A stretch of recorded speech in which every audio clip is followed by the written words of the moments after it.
Hello जी, क्या हालचाल हैं। नेक्स्ट क्या है बेटा, हमारा एंट्री नंबर 13 है। ठीक है, एंट्री नंबर 13 ये काफ़ी रेलिवेंट है, काफ़ी ये एग्जाम पॉइंट ऑफ व्यू से इंपॉर्टेंट है। ध्यान से इसको नोट कर लेना। ठीक है, मैं लिख देता हूँ वेरी इंपॉर्टेंट। चलिए बेटा, अब ये क्या है एक्चुअली, जो होता है ना, जैसे रिलीजियस प्लेसेस होते हैं।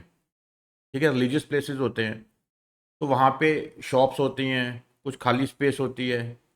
ठीक है, कल्याण मंडप जिसको बोलते हैं हम, कल्याण मंडप बोल देते हैं या वरांडा कह सकते हैं उसको। ठीक है, या वहाँ पे कुछ रूम्स होते हैं रहने के लिए, जैसे हम जहाँ जाते हैं रुकते हैं वहाँ पे। ठीक है, तो उसके रिगार्डिंग बता रखा है कि कहाँ पे एग्जम्पशन है तो कितनी है। ठीक है, वो सब। पहला है services bye a person by way of conduct of any religious ceremony. अब कोई भी रिलीजियस सेरेमनी जाती है, उसके रिगार्डिंग आप सर्विसेज दे रहे हैं। ठीक है, तो उसके ऊपर कोई टैक्स नहीं है, कोई जीएसटी नहीं, यानी एग्जम्पशन है। नेक्स्ट है, ये बहुत इंपॉर्टेंट एग्जाम में पूछा जाता है। ठीक है, रेंटिंग ऑफ प्रसिंग्स। प्रसिंग्स क्या होती है, जो खाली जगह होती है। और फिर religious place meant for general public owned और managed by any entity, an entity registered as a charitable और religious trust under section 12 AA of income tax act 1961। तो कोई भी चैरिटेबल इंस्टीट्यूशन है या कोई रिलीजियस ट्रस्ट या इंस्टीट्यूशन है, ठीक है, तो उनकी खाली जगह पड़ी है, उसको लेट आउट करते हैं। ठीक है, तो उस केस में क्या है, एग्जम्पशन है। या फिर क्या है, और ए ट्रस्ट और, ठीक है, तो बात किसकी हो रही है यहाँ, प्रसिंग्स की। ठीक है, रेंटिंग ऑफ प्रसिंग्स, तो जो क्या है एम्प्टी स्पेस होती है। ए ट्रस्ट और an institution registered under sub close 5 of the close 23Q of section 10 of income tax act, और ए बॉडी और an authority covered under close 23BBA of section 10 of the income tax act. ठीक है, तो यानी ये एक trust है या एक इंस्टीट्यूशन है जो registered under specific sections of income tax act है। ठीक है, और या फिर क्या है कि एंटिटी है। ठीक है, जो चैरिटेबल ट्रस्ट है या कोई रिलीजियस ट्रस्ट है। ठीक है, तो अपने क्या है कि प्रसिंग्स जो है, ये वर्डिंग याद रखना, प्रसिंग्स। ठीक है, प्रसिंग्स क्या है, जैसे मान लीजिए एक खाली, एक क्या है कि घर है जैसे मान लीजिए, और घर के साथ खाली एक जगह पड़ी हुई है। ठीक है, 500 गज की, 1000 गज की, तो इट्स कॉल्ड प्रसिंग्स। जो खाली जगह होती है, जैसे रिलीजियस प्लेस है, उससे तो काफ़ी जगह खाली होती है उनके पास, तो वो क्या बोलते हैं, प्रसिंग्स। तो जैसे वहाँ पे एक शादी ब्याह होता है या किसी की कोई डेथ वगैरह होगी, वहाँ पे भोग वगैरह होता है वहाँ पे। ठीक है, तो वो क्या होता है, प्रसिंग्स होते हैं खुली जगह पे। ठीक है, एक्सेप्शन है इसकी, ये ध्यान रखना। देखो, आप एक रिलीजियस इंस्टीट्यूशन है, ठीक है, तो उसका जो उनके जो प्रसिंग्स हैं उसको वो रेंट पे देते हैं, तो कहा कि यहाँ भी एग्जम्प्ट है। कौन से केसेस में एग्जम्पशन नहीं है तो एक लिमिट तक है। ये बहुत इंपॉर्टेंट है, एग्जाम में जो क्वेश्चन घूमते हैं वो यहीं से घूमते हैं। ठीक है, renting of rooms where charges are 1000 or more per day. ठीक है, तो यानी कि एक रिलीजियस प्लेस है, तो वहाँ पे क्या है कि रूम किराए पे दिए जाते हैं। अगर किराया कितना है, 1000 या 1000 से ज़्यादा, 1000 और मोर है, ठीक है, तो वहाँ जीएसटी लग जाएगा। ऐसे क्या है, जो उनके प्रेमिसेस हैं, कम्युनिटी हॉल्स हैं, कल्याण मंडपम है, और ओपन एरिया है, and the like where charges are 10,000 or more per day. ठीक है, डेली का ध्यान रखिएगा। ठीक है, पर डे है। ठीक है, ओवरऑल पूरे साल का नहीं है। तो अगर रेंट है, रूम है, सॉरी रूम है, तो 1000 से ज़्यादा है, ठीक है, 1000 या 1000 से ज़्यादा है तो जीएसटी लगेगा। ठीक है, अगर कोई ओपन एरिया है, कल्याण मंडप है, ठीक है, कोई कम्युनिटी हॉल है, कोई प्रेमिसेस हैं, ठीक है, तो वहाँ पे क्या है, 10,000 या 10,000 से ज़्यादा है तो जीएसटी लगेगा। अगर शॉप्स है वहाँ पे, ठीक है, और अदर स्पेसिस फॉर बिजनेसेस और कॉमर्स पे चार्जेस आर 10,000 और मोर। आपने देखा होगा जैसे गुरुद्वारा होते हैं कुछ, ठीक है, मंदिर होता है, टेम्पल्स हैं, उनके बाद कुछ शॉप्स होती हैं। ठीक है, उन्हीं की वो शॉप्स होती हैं, रिलीजियस इंस्टीट्यूशन की मान लो। ठीक है, वो उसको क्या है, किराए पे देते हैं। तो किराया अगर शॉप का कितना है, 10,000 या उससे ज़्यादा है तो जीएसटी लगेगा। तो इंपॉर्टेंट है, ध्यान रखिएगा। अगर क्या है, खाली रूम दिए जा रहे हैं, लेट आउट किए जा रहे हैं, ठीक है, खाली रूम्स हैं, तो वहाँ 1000 या 1000 से ज़्यादा है, जीएसटी लगेगा। ठीक है, अगर जो खाली स्पेस है वहाँ पे, ठीक है, प्रिमिसेस हैं, या फिर क्या है कि जो कल्याण मंडप बोल देते हैं उसको, ठीक है, या फिर क्या है, कोई कम्युनिटी हॉल्स हैं, ठीक है, तो अगर किराया क्या है, 10,000 या 10,000 से ज़्यादा है पर डे, 10,000 या 10,000 से ज़्यादा है पर डे, याद रखना है। ठीक है, तो जीएसटी लगेगा। ऐसे क्या, अगर शॉप्स हैं या अदर स्पेसेस हैं कमर्शियल पर्पज़ के लिए जो लेट आउट की जाती हैं, ठीक है, अगर उसका जो रेंट है, ठीक है, ये पर मंथ है, ध्यान रखिएगा। बाकी यहाँ पे क्या था, पर डे था दो जगह पे। ठीक है, यहाँ पे क्या है, रेंट जो है, ठीक है, शॉप की बात करेंगे तो पर मंथ का देखेंगे, शॉप की बात में करेंगे तो पर मंथ का देखेंगे, ध्यान रखना। ठीक है, ये क्लियर हो गया आपको। तो रिलीजियस प्लेसेस जो होते हैं, रिलीजियस ट्रस्ट है या इंस्टीट्यूशन है जो रजिस्टर्ड है अंडर इनकम टैक्स लॉ, ठीक है, तो अगर वो क्या है कि जगह किराए पे देते हैं, प्रसंग जो है उनके, वो अगर वो देते हैं किसी रिलीजियस पर्पस के लिए, रिलीजियस सेरेमनी के लिए, ठीक है, तो क्या है रिलीजियस सेरेमनी के लिए देते हैं, तो वो क्या है, ठीक है, तो उसमें कोई भी जीएसटी नहीं लगेगा, ठीक है। अब एक्सेप्शंस क्या देखी हमने, अगर वहाँ पे रूम्स हैं, ठीक है, तो वो लेट आउट किए जाते हैं 1000 और मोर पर डे है अगर, तो जीएसटी लगेगा। शॉप्स हैं 10,000 या 10,000 से ज़्यादा हैं पर मंथ है वहाँ पे, ठीक है। और जो खाली प्रेमिसेस होते हैं वहाँ पे, ये कम्युनिटी हॉल है, कल्याण मंडप है, ठीक है, उसका अगर रेंट 10,000 या उससे ज़्यादा है पर डे वहाँ पे याद रखना, ठीक है, तो वहाँ पे जीएसटी लगेगा, ठीक है। ये important exam point of view से, ठीक है। 14 चलो खत्म हो गया। 15 है,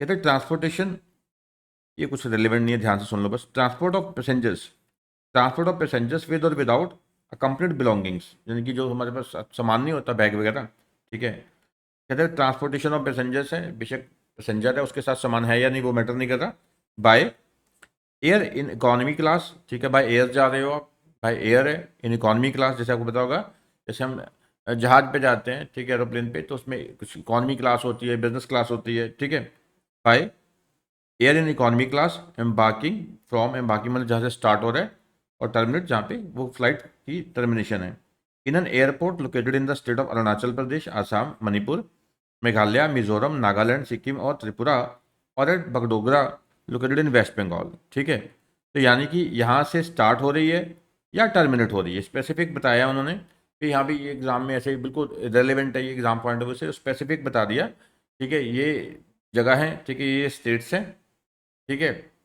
यहाँ से अगर स्टार्टिंग पॉइंट है या एंडिंग पॉइंट है तो वहाँ पे उस केस में जीएसटी नहीं लगेगा, बट ध्यान रखना ये by air in economy class है, अगर बिजनेस क्लास है तो जीएसटी लग जाएगा, ठीक है। फिर कहते हैं कि non air condition contract carriage, ठीक है, अब अदर देन रेडियो टैक्सी, अब ये क्या होते हैं कॉन्ट्रैक्ट कैरियज, जैसे ये है नॉन एयर कंडीशन बसेज होती है, ठीक है, नॉन एयर कंडीशन बसेस या वैन्स कह सकते हैं आप, ठीक है, नॉन एयर कंडीशन बसेज हैं या वैन्स हैं, ठीक है। Non air conditions contract carriage other than radio taxi for transportation, ठीक है, अगर रेडियो टैक्सी है तो वहाँ पे जीएसटी लगता है, ठीक है। Other than radio taxi for transportation of passengers excluding tourism conducted tour charter और हायर, अगर वो टूरिज्म पर्पज़ के लिए है, ठीक है, कोई टूर पर्पज़ के लिए तो वो जीएसटी लगेगा, एग्जम्पशन में नहीं आएगा, ठीक है। State carriage other than air condition state carriage, ठीक है। तो स्टेट कैरियज क्या होता है, ठीक है, जैसे कि जो स्टेट की होती हैं, मैं पंजाब रहता हूँ तो पंजाब की अपनी बसेज होती हैं, ठीक है, पंजाब सरकार की अपनी बसेज हैं, ठीक है, तो उनके एक फिक्स रूट्स होते हैं, यानी कि जो उनके फिक्स परमिटेड रूट्स होते हैं उन रूट पे ही वो बसेस चलती हैं, ठीक है। तो स्टेज कैरियर जो हैं, ठीक है, वो सर्विसेज देते हैं other than air condition storage services, stage services, ठीक है। तो यानी कि जो स्टेट की जो बसेस वगैरह हैं, ठीक है, अगर वो नॉन एयर कंडीशंस हैं, ठीक है, तो उस पर जीएसटी नहीं लगेगा, अगर वो एयर कंडीशन स्टेज कैरियर है तो जीएसटी लगेगा, ठीक है। Provided that nothing contained in item B and C above shall apply to services supplied through an electronic commerce operator and notified under section 5, ये किसकी बात कर रहे हैं, जैसे आपने देखा होगा ओला है, उबर है, ठीक है, उन केसेस में कोई एग्जाम्पशन नहीं है, वहाँ पे जीएसटी लगने वाला है, ठीक है, बेशक वो non air condition contract carrier है या स्टेज कैरियर है, ठीक है। तो यहाँ पे जीएसटी लगेगा अगर वो क्या है जो, ठीक है, एक ईसीओ है, इलेक्ट्रॉनिक कॉमर्स ऑपरेटर है, ठीक है, उस केस में, ठीक है जी। चलिए बेटा, आपको क्लियर हुआ, ये बहुत सिंपल है, कुछ स्पेसिफिक स्टेट्स बता रखी हैं, ठीक है, और वेस्ट बंगाल में एक एरिया है, ठीक है, जगह है बगडोगरा, ठीक है। तो वहाँ से अगर जो फ्लाइट है, ठीक है, स्टार्ट होती है, उड़ती है, ठीक है, या वहाँ पे जाकर टर्मिनेट होती है, ठीक है, अगर वो इकॉनमी क्लास है, ठीक है, इकॉनमी क्लास की टिकट्स हैं तो उसके ऊपर जीएसटी नहीं लगेगा, ठीक है। उसके अलावा एक बताया है कि non air condition contract carrier है, ठीक है, वहाँ पे भी क्या है जीएसटी नहीं लगेगा, ये क्या है नॉन एयर कंडीशन जो बसेज होती हैं, ठीक है। और फिर कहते हैं कि जो स्टेट कैरियर हैं, यानी कि जो स्टेट गवर्नमेंट है उनके अपने, सरकारों के अपने कुछ अपने जो ट्रांसपोर्ट होती है, ठीक है, उनके फिक्स रूट्स होते हैं बसेस के, उसके ऊपर जीएसटी नहीं लगेगा, अगर वो एयर कंडीशन है तो लग जाएगा। और कहते हैं कि जो ईसीओ कवर है, ठीक है, सेक्शन 9 वगैरह में, ठीक है, जीएसटी का जो सेक्शन 9 है, ईसीओ की बात की है, ई कॉमर्स ऑपरेटर का मीनिंग भी बताया वहाँ पे, ठीक है, ओला उबर की बात है यानी एक्चुअल में, तो वहाँ पे जीएसटी, ठीक है, लगेगा, ठीक है जी। चलिए अगला बहुत सिंपल है, ये एंट्री 16 है। ये बात करते हैं कि जैसे आपको पता होगा, जैसे पूरे इंडिया में, ठीक है, बीजेपी गवर्नमेंट आने के बाद क्या है कि जगह जगह पे एयरपोर्ट बन गए, ठीक है, एयरपोर्ट कनेक्टिविटी होगी, एयरपोर्ट के पास नए प्रोजेक्ट्स आ गए जिनके कारण प्रॉपर्टी के रेट बढ़ गए, ठीक है। तो ये भी चलो एक नाम एक है ना, जो रियल एस्टेट डेवलपर्स हैं उन्होंने रेट बढ़ाने होते हैं, बढ़ा देते हैं, ठीक है, तो छोड़िए। और ये जो एयर कनेक्टिविटी देश में बढ़ रही है, ठीक है, इसका मेजर रीज़न क्या है, ये स्कीम है, ठीक है, रीजनल कनेक्टिविटी स्कीम है, गवर्नमेंट की एक रीजनल कनेक्टिविटी स्कीम है, ठीक है, जिसके तहत क्या है कि एक स्पेसिफिक रीजन जहाँ पे अभी क्या है, जैसे दिल्ली है, मुंबई है, ठीक है, चंडीगढ़ है, यहाँ से तो फ्लाइट्स हैं ही हैं बहुत ज़्यादा, बेंगलोर हो गया, ठीक है। अब छोटे छोटे शहर से होते हैं, जैसे मान लीजिए छोटे छोटे शहर हैं, जैसे अम्बाला इतना बड़ा नहीं है, खैर, ठीक है, लुधियाना इतना बड़ा नहीं है, बड़ा है पर इतना भी बड़ा नहीं है, ठीक है।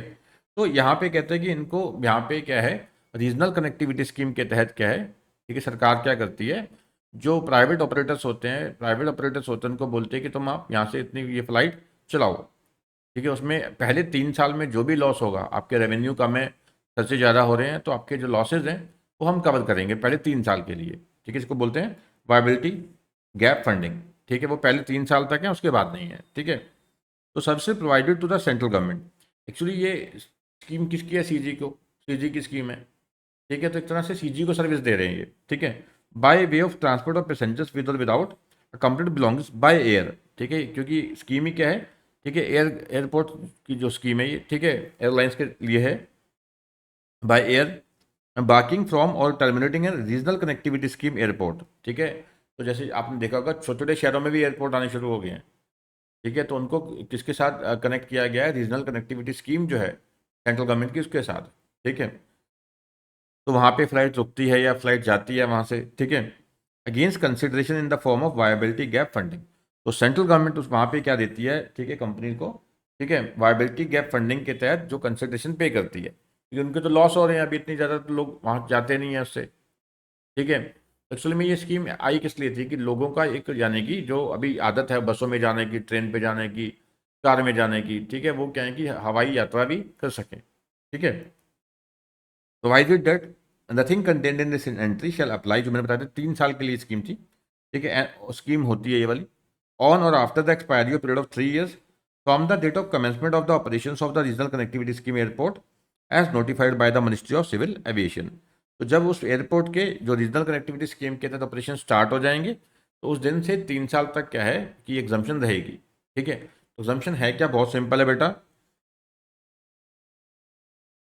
सरकार की एक स्कीम है रीजनल कनेक्टिविटी स्कीम, ठीक है, रीजनल कनेक्टिविटी स्कीम है, उस स्कीम के तहत क्या है, जो एयरलाइंस हैं, ठीक है, उन एयरलाइंस हैं, तो उन एयरपोर्ट पे जो रीजनल कनेक्टिविटी स्कीम के तहत कवर्ड होते हैं, तो वहाँ पे उनकी फ़्लाइट यहाँ से उड़ती है मान लो, या यहाँ पे रुकती है, ठीक है।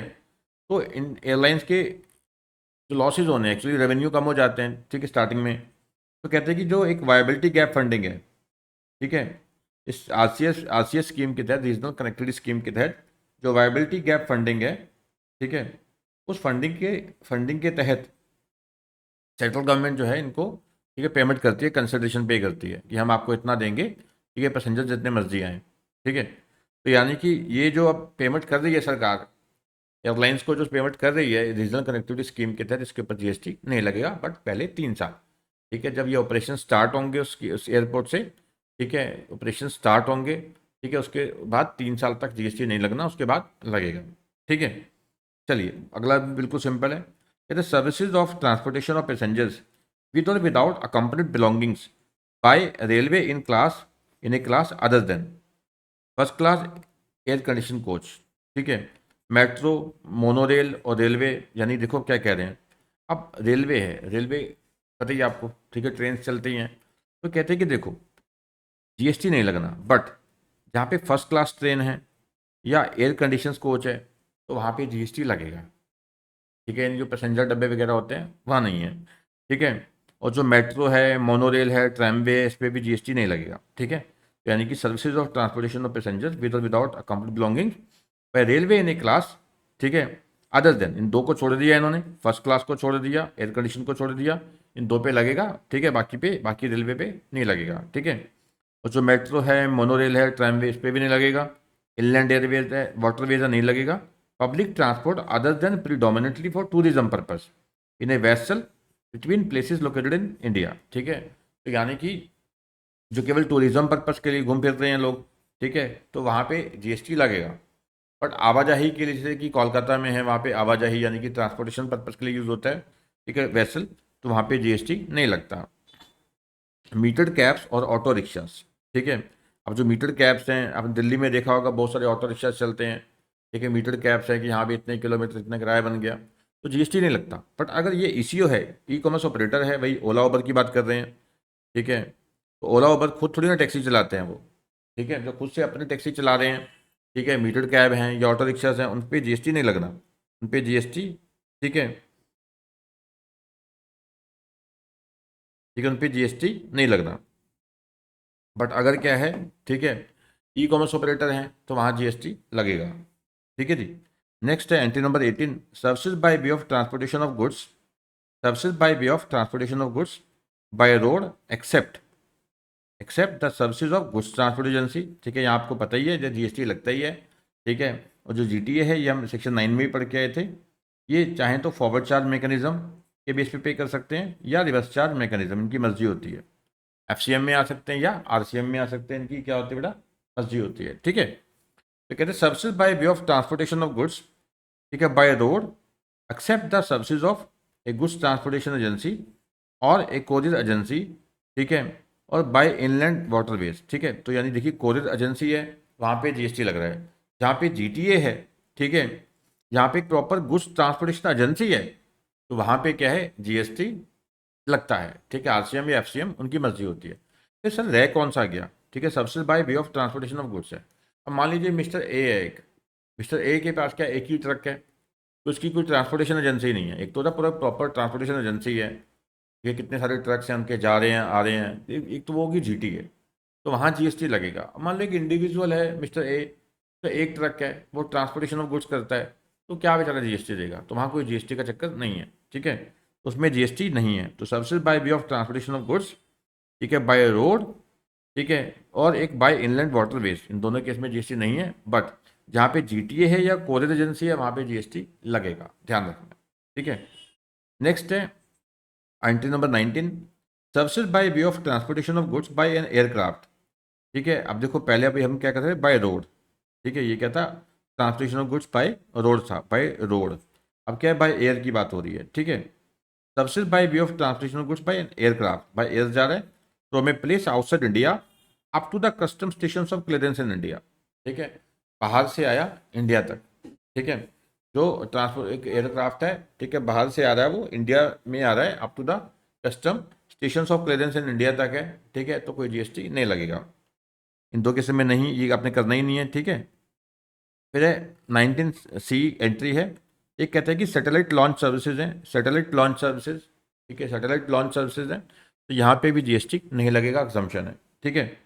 नेक्स्ट है, ये काफ़ी है, जैसे आपने देखा होगा पंजाब में फ्लड्स आए इतने सारे, ठीक है, इतने ज़्यादा पंजाब फ्लड्स में फ्लड्स आए हैं, ठीक है, जगह जगह से, दिल्ली से, हरियाणा से, ठीक है, राजस्थान से काफ़ी ज़्यादा आपने देखा होगा रिलीफ मटेरियल आ रहा था, खाने पीने का सामान था, ठीक है, जो जानवर थे उनके लिए सामान था, ठीक है, फसलें कुछ जो होता है उनके खाने का, ठीक है, तो वो कुछ था, मोमबत्तियाँ थी, बड़ा कुछ था, ठीक है, तरपाल्स वगैरह हो गया।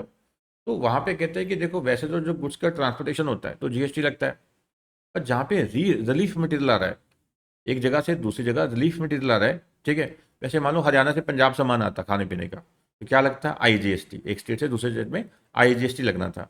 पर यहाँ पे क्या आ रहा है, एक रिलीफ मटेरियल आ रहा है तो खाने पीने का ही है, तो कोई जीएसटी नहीं लगेगा, ठीक है। कोई नेचुरल क्लैमिटी होती है, कुछ एक्सीडेंट हो गया, मिसहैप्स हो गया, ठीक है, वहाँ पे क्या है, ठीक है, जो एक रिलीफ मटेरियल होता है, ठीक है, वो उसके कहीं भी इंडिया में घूमता फिरता है, कोई जीएसटी नहीं लगता उसमें, ठीक है। Services by way of transportation of by rail और vessel from one place in India, ठीक है, to another of the following कुछ, अभी किसकी बात कर रहे हैं, बाय रेल है या वेसल है, ठीक है, तो वहाँ पे जीएसटी नहीं लगेगा, ठीक है। रिलीफ मटेरियल है, meant for victims of natural और मैन मेड डिजास्टर, क्लेमिटीज, एक्सीडेंट्स और मिसहैप्स। डिफेंस या मिलिट्री इक्विपमेंट्स हैं, न्यूज़पेपर और magazine risked with the star of newspaper है, ठीक है। एग्रीकल्चर प्रोड्यूस है तो वहाँ कोई जीएसटी नहीं लगना, ठीक है। मिल्क है, सॉल्ट है, फूड ग्रेन इंक्लूडिंग फ्लोर्स, ठीक है, पल्सेज एंड राइस, या तो लगना ही नहीं। उसके अलावा ऑर्गेनिक मैन्योर है, ठीक है, तो यहाँ पे जीएसटी नहीं लगना, ठीक है। तो याद रखिएगा, बाय रेल है, बाय वेसल है, यानी कि जो समुद्री जहाज टाइप होते हैं, ठीक है, तो वो सर्विसेज देते हैं। ठीक है, कोई नेचुरल कैलेमिटी वगैरह हुई है या मैन मेड डिजास्टर्स हैं, तो वहाँ पे रिलीफ मटेरियल एक जगह से दूसरी जगह जाता है तो कोई जीएसटी नहीं लगेगा। मतलब कोई एग्रीकल्चर प्रोड्यूस है, ठीक है, तो कोई जीएसटी नहीं लगेगा उसकी मूवमेंट पे। या कोई डिफेंस या मिलिट्री इक्विपमेंट है तो उसकी मूवमेंट पे कोई जीएसटी नहीं है, एक जगह से दूसरी जगह जा रहे हैं। या फिर जो न्यूज़पेपर या मैगजीन्स हैं जो रजिस्टर्ड है with the registrar of newspapers, उसके अलावा, ठीक है, जो मिल्क है, सॉल्ट है, नमक हो गया, दूध हो गया, फूड ग्रेन्स है, ठीक है, आटा है, दाल है, चावल है, या ऑर्गेनिक मैन्योर है, इनकी मूवमेंट पे कोई जीएसटी नहीं है, एक जगह से दूसरी जगह पे आ रहा है तो, ठीक है। सबसे प्रोवाइडेड बाय गुड्स ट्रांसपोर्टेशन, अब वही चीज़ हम पढ़ रहे हैं, ठीक है, जो हम पढ़ के आए हैं एंट्री नंबर 20 में। अब कुछ चीज़ें इन्होंने क्या है यहाँ डिलीट कर रखी हैं, ठीक है। तो यहाँ वहाँ पे क्या था, बाय रेल है या बाय वेसल है, ठीक है, यहाँ पे क्या है, अब क्या है, गुड्स ट्रांसपोर्ट एजेंसी है जो बाय रोड जाती है।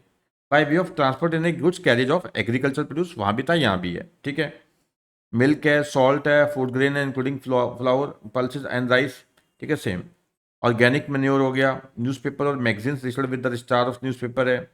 रिलीफ मटेरियल सेम बड़ी वर्डिंग है, ठीक है, meant for victims of natural और man made disasters, calamities, accident और मिसहैप, डिफेंस और मिलिट्री इक्विपमेंट्स, ठीक है। तो ये सब क्या इन्होंने घटा रखे हैं, ठीक है। यहाँ पे 3 पॉइंट थे, 4, 5, 6, ठीक है। यहाँ पे क्या है, यहाँ पे 1, 2, 3, 4, 5, 6, ठीक है।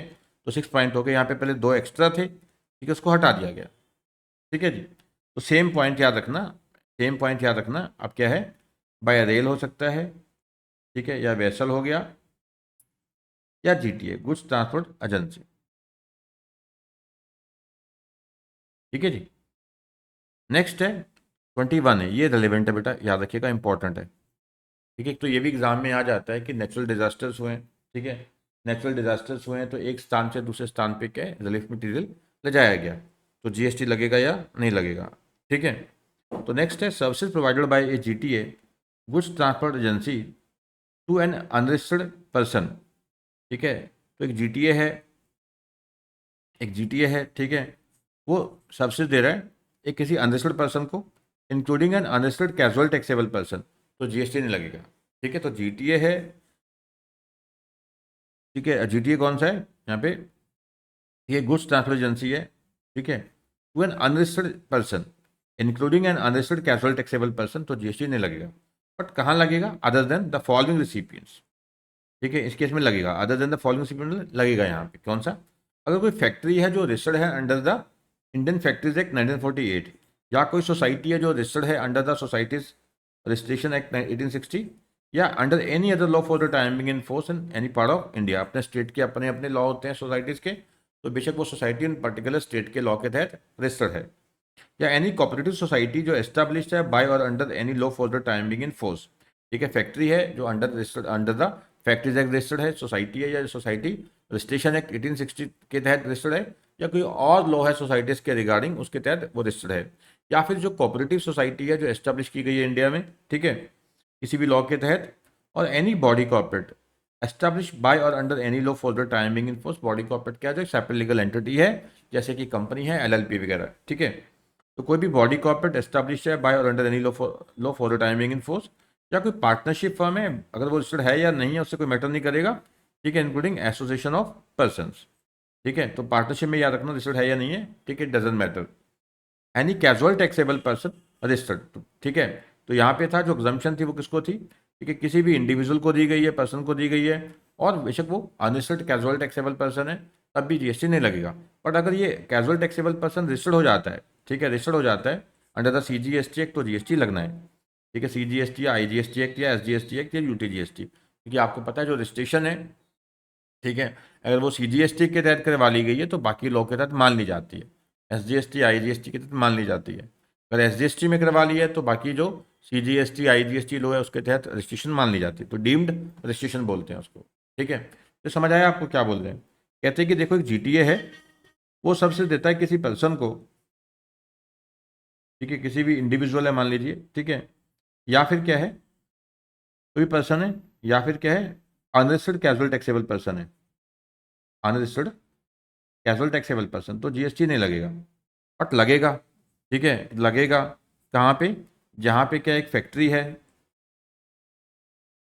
ठीक है, जो रजिस्टर्ड है अंडर द फैक्ट्रीज एक्ट 1948, ठीक है, या एक सोसाइटी है जो रजिस्टर्ड है सोसाइटी रजिस्ट्रेशन एक्ट 1860, या कोई और लॉ है सोसाइटीज़ का for the time being in force, या कोऑपरेटिव सोसाइटी है तो एस्टैब्लिश की गई है या रजिस्टर्ड हुई है under the any law for the time being in force, ठीक है, कोऑपरेटिव सोसाइटी होगी, या कोई पार्टनरशिप फर्म है, ठीक है, बेशक वो रजिस्टर्ड है या नहीं है, ठीक है, पार्टनरशिप फर्म है, रजिस्टर्ड है या नहीं है, एओपी है, एसोसिएशन ऑफ पर्सनस, ठीक है, या कोई बॉडी कॉर्पोरेट है, ठीक है।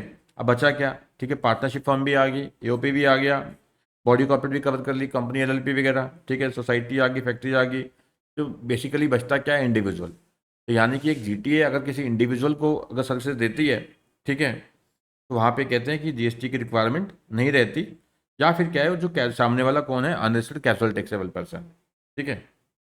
तो देखिए जीटीए अगर किसको दे रहे हैं, एक अनरजिस्टर्ड पर्सन को, including unregistered casual taxable person. अगर सामने वाला पर्सन इंडिविजुअल है बट वो रजिस्टर्ड है, एक इंडिविजुअल है बट वो रजिस्टर्ड है तो जीएसटी लगेगा।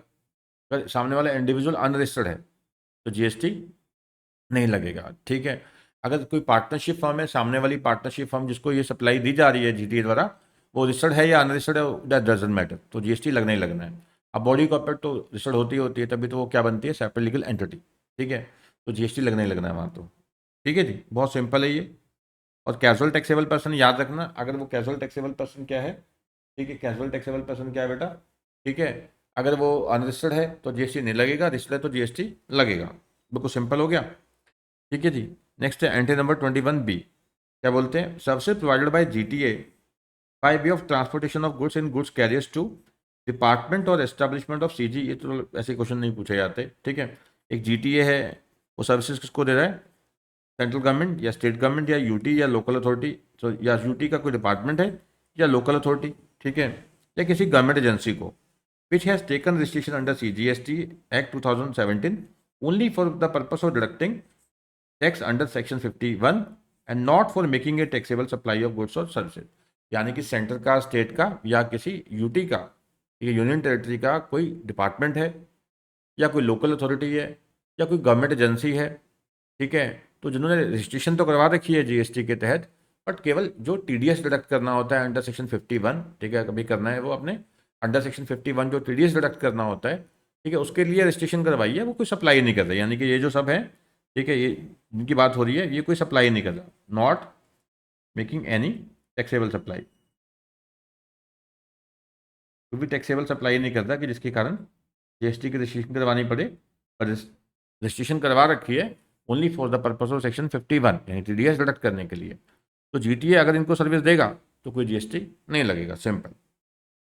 अगला अच्छा है क्वेश्चन, एग्जाम में पूछ लिया जाता है, services by way of giving on hire, hire पे दिया जा रहा है, हायर पे आप समझते ही हैं कि यानी कि मेरे पास बस है, मैंने किसी को दे दी, ठीक है, आप चलाओ, मुझे इतने आप पे करते जाओ, ठीक है। Services by giving on hire to a state transport undertaking a motor vehicle meant to carry more than 12 passengers. जैसे अब एक कंपनी है, प्राइवेट कंपनी है, वो स्टेट ट्रांसपोर्ट को क्या करती है, ठीक है, वो अपनी बसें किराए पे देती है, हायर पे, कि हमें आप इतना पे करते जाओ बस, ठीक है, तो एक ऑन हायर पे दे रहे हैं to a state transport undertaking a motor vehicle, और मोटर व्हीकल पे क्या है जो 12 से ज़्यादा पैसेंजर्स कैरी करते हैं, जैसे बसेज वगैरह की, और to a local authority an electrically operated vehicle, e vehicle जो है, ठीक है, meant to carry more than 12 passenger, पर ये जो इलेक्ट्रिकली जो ऑपरेटेड व्हीकल है ये 12 से ज़्यादा पैसेंजर्स कैरी करता है, ठीक है, या फिर, ठीक है, या फिर क्या है, to a goods transport agency. एक तो क्या हुआ, ठीक है, हायर पे दिया गया है व्हीकल्स, ठीक है, व्हीकल जो हायर पे दिया है वो 12 से ज़्यादा पैसेंजर कैरी करता है, या किसको गया है, स्टेट ट्रांसपोर्ट अंडरटेकिंग को, स्टेट ट्रांसपोर्ट अंडरटेकिंग को, या फिर किसी लोकल अथॉरिटी को दिया गया है, तो लोकल को दिया गया है तो वहाँ पे क्या है, इलेक्ट्रिकली ऑपरेटेड व्हीकल है, ठीक है, या फिर क्या है, जो व्हीकल दिया गया है हायर पे वो किसी जीटीए को, नॉर्मल जो जीटीए है, प्राइवेट जो जीटीए है, गुड्स ट्रांसपोर्ट एजेंसी, उसको दिया गया है a means of transportation of goods. यानी कि एक व्हीकल हायर पे दिया जाता है किसी जीटीए को भी, उस पर जीएसटी नहीं लगेगा, याद रखना, ये इंपॉर्टेंट है, यहाँ पे सबसे ज़्यादा ये इंपॉर्टेंट है एग्जाम में, कि जीटीए के क्वेश्चन पूछ लिए जाते हैं, ठीक है। फिर है motor vehicle for transportation of students, ये भी बहुत रिलेवेंट है। आप कहते हैं कि देखो जो स्कूल की बसेज होती हैं, आपने देखा होगा, बच्चों को स्कूल छोड़ना ले जाना, ठीक है, और 12वीं तक याद रखना, प्री स्कूल है और अप टू हायर सेकेंडरी तक स्कूल है, ठीक है, तो उनके जो टीचर्स हैं, वहाँ के बच्चे हैं, उनका आना जाना, उस पर जीएसटी नहीं लगेगा।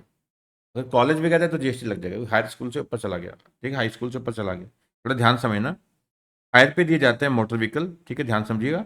Subsidy by giving on hire motor vehicle for transportation of students, faculty, and staff to a person providing services of transportation of students, faculty, and staff to an educational institution providing services by way of preschool education and education up to the higher secondary school or equivalent। ठीक है, तो 12वीं यानी higher secondary 12th तक की जो classes हैं, ठीक है, तो वहाँ पे कोई प्री स्कूल है या 12th तक की क्लासेज जो होती हैं स्कूल में, ठीक है, तो एक मान लीजिए एक प्राइवेट पर्सन है, ठीक है, उसने अपनी जो स्कूल बस है, स्कूल बसेज है, वो हायर पे दे रखी हैं, ठीक है, हायर पे दी हुई हैं मिस्टर बी को, ठीक है। अब बी क्या करता है, वो ट्रांसपोर्टेशन करता है, किसकी, स्टूडेंट्स की, बच्चों को घर से स्कूल छोड़ना, स्कूल से घर लेके जाना, स्टूडेंट्स हैं, वहाँ का फैकल्टी जो पढ़ाने वाला स्टाफ है, बाकी का स्टाफ है, क्लरिकल या कुछ भी स्टाफ है, ठीक है, उनको, ठीक है, घर से लेके आना स्कूल तक, स्कूल से छोड़ के आना घर तक, ठीक है, तो उनकी ट्रांसपोर्टेशन में है। तो यहाँ पे कोई जीएसटी नहीं लगेगा, बस ध्यान रखना है कि ये प्री स्कूल हो या हायर सेकेंडरी तक स्कूल हो बस, ठीक है। अब ये लिखा भी है, ठीक है, इंपॉर्टेंट है, याद रखिएगा। अब यहाँ पे जो मीनिंग ऑफ एजुकेशनल इंस्टीट्यूशन क्या है, ठीक है, ये वर्ड यूज़ किया हुआ है, ठीक है, staff to an educational institution. अब एजुकेशनल इंस्टीट्यूशन क्या है, एजुकेशनल इंस्टीट्यूशन मीन्स, ये एग्जाम में पूछ लिया जाता है, ठीक है, means an institution providing services by way of pre school education and education up to the higher secondary school और इक्वलेंट, ठीक है। तो प्री जो स्कूल एजुकेशन है, ठीक है, वो आ गया, और हायर सेकेंडरी तक स्कूल का सारा आ गया, 12वीं तक। Education as a part of curriculum for obtaining a qualification recognise by law for the time being enforce.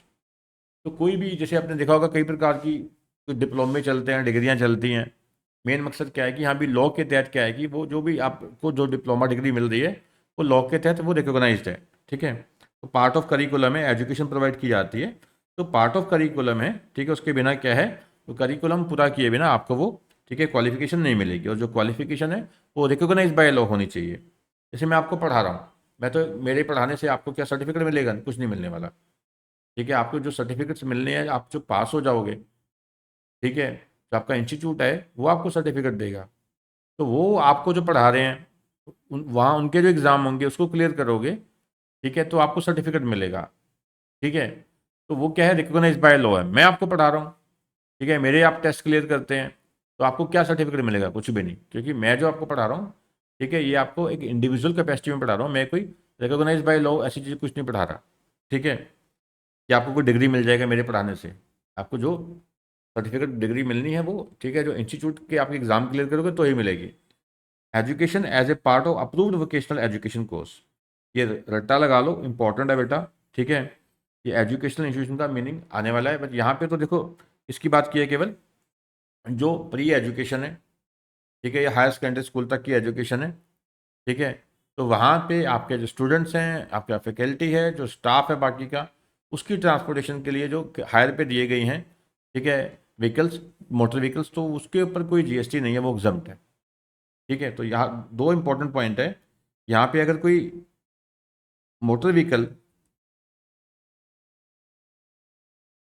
जो हायर पे दे रहा है, किसको दे रहा है, जीटीए को, तो भी कोई टैक्स नहीं है, याद रखिएगा, ये सबसे इंपॉर्टेंट है पूछने वाला एग्जाम में।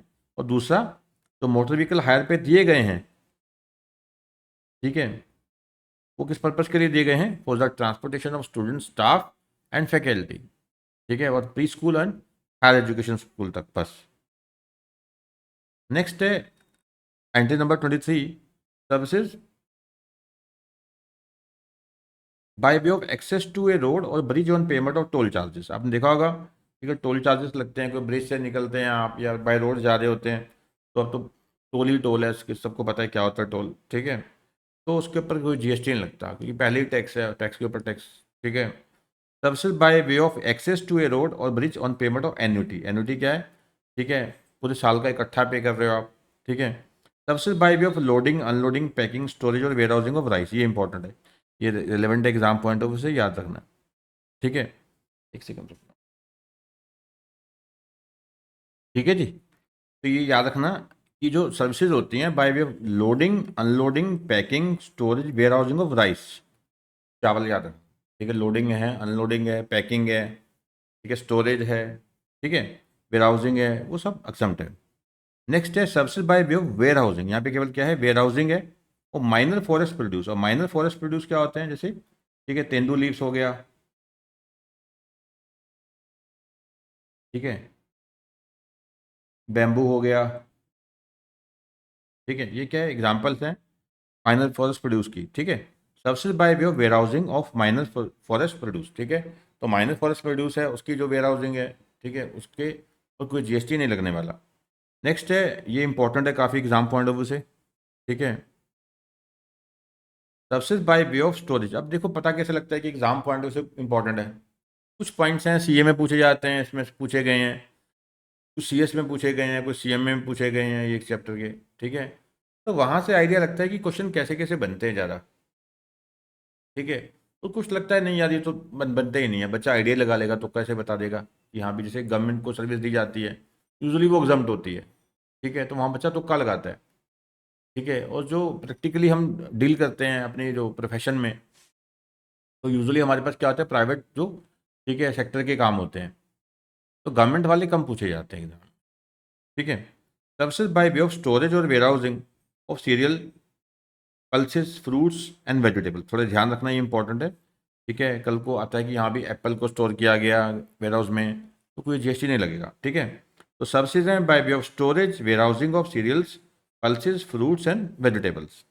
नेक्स्ट है services by department of post, ये इंपॉर्टेंट है, by way of post card, inland letter, book post और एंड ऑर्डिनरी पोस्ट, ठीक है, एनवेलप्स जो वेइंग लेस देन 10 ग्राम्स है, वहाँ पे ये एग्जम्पशन है, ठीक है। नेक्स्ट है ट्रांसमिशन और डिस्ट्रीब्यूशन, ये इंपॉर्टेंट है, ठीक है। आपने देखा होगा जो बिजली कंपनियां होती हैं तो डिस्ट्रीब्यूशन ऑफ इलेक्ट्रिसिटी करती हैं, ठीक है, ट्रांसमिशन ऑफ इलेक्ट्रिसिटी, तो वहाँ पे कोई जीएसटी नहीं है। ट्रांसमिशन और वैसे भी इलेक्ट्रिसिटी जो है उसको जीएसटी के दायरे से बाहर रखा गया, ठीक है, इलेक्ट्रिसिटी को जीएसटी के दायरे से बाहर रखा गया, ठीक है। ट्रांसमिशन और distribution of electricity bye N electricity transmission और डिस्ट्रीब्यूशन यूटिलिटी, ठीक है जी। नेक्स्ट है, ये इंपॉर्टेंट है, वेरी वेरी इंपॉर्टेंट, ठीक है, नॉलेज के लिए भी है। अब क्या होता है, जैसे मैंने हाउसिंग लोन ले रखा है, ठीक है, एक हाउसिंग लोन ले रखा है। अब हाउसिंग लोन के ऊपर जो इंटरेस्ट है, ठीक है, उसके ऊपर कोई जीएसटी नहीं होता भाई, पहले ही ब्याज भर रहा हूँ मैं बैंक को। बट जो आपके जो जो आपके क्रेडिट कार्ड लोन्स होते हैं, ये बड़ा गलत है वैसे सिस्टम, ठीक है। क्रेडिट कार्ड जो लोन्स होते हैं आपके, ठीक है, आपने देखा होगा वहाँ पे लिखा होता है 16% इंटरेस्ट पर एनम वगैरह। अब भैया ये तो है ही है, अब इंटरेस्ट के ऊपर जीएसटी लगता है, ठीक है।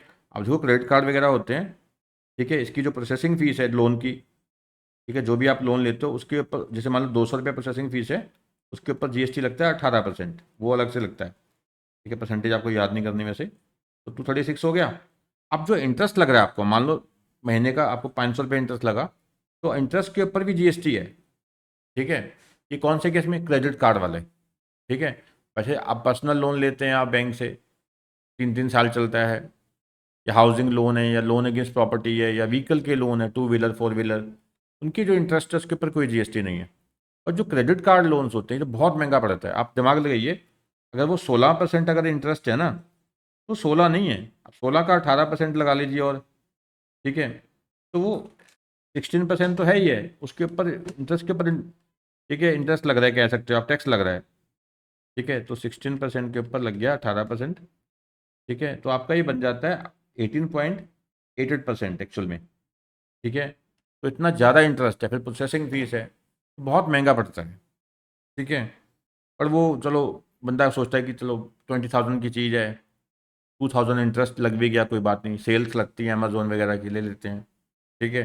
तो हर बंदा ऐसे सोचता है, ठीक है, लेस हो जाता है मतलब। Services by way of extending deposit, ध्यान से समझना, इजी है, ठीक है।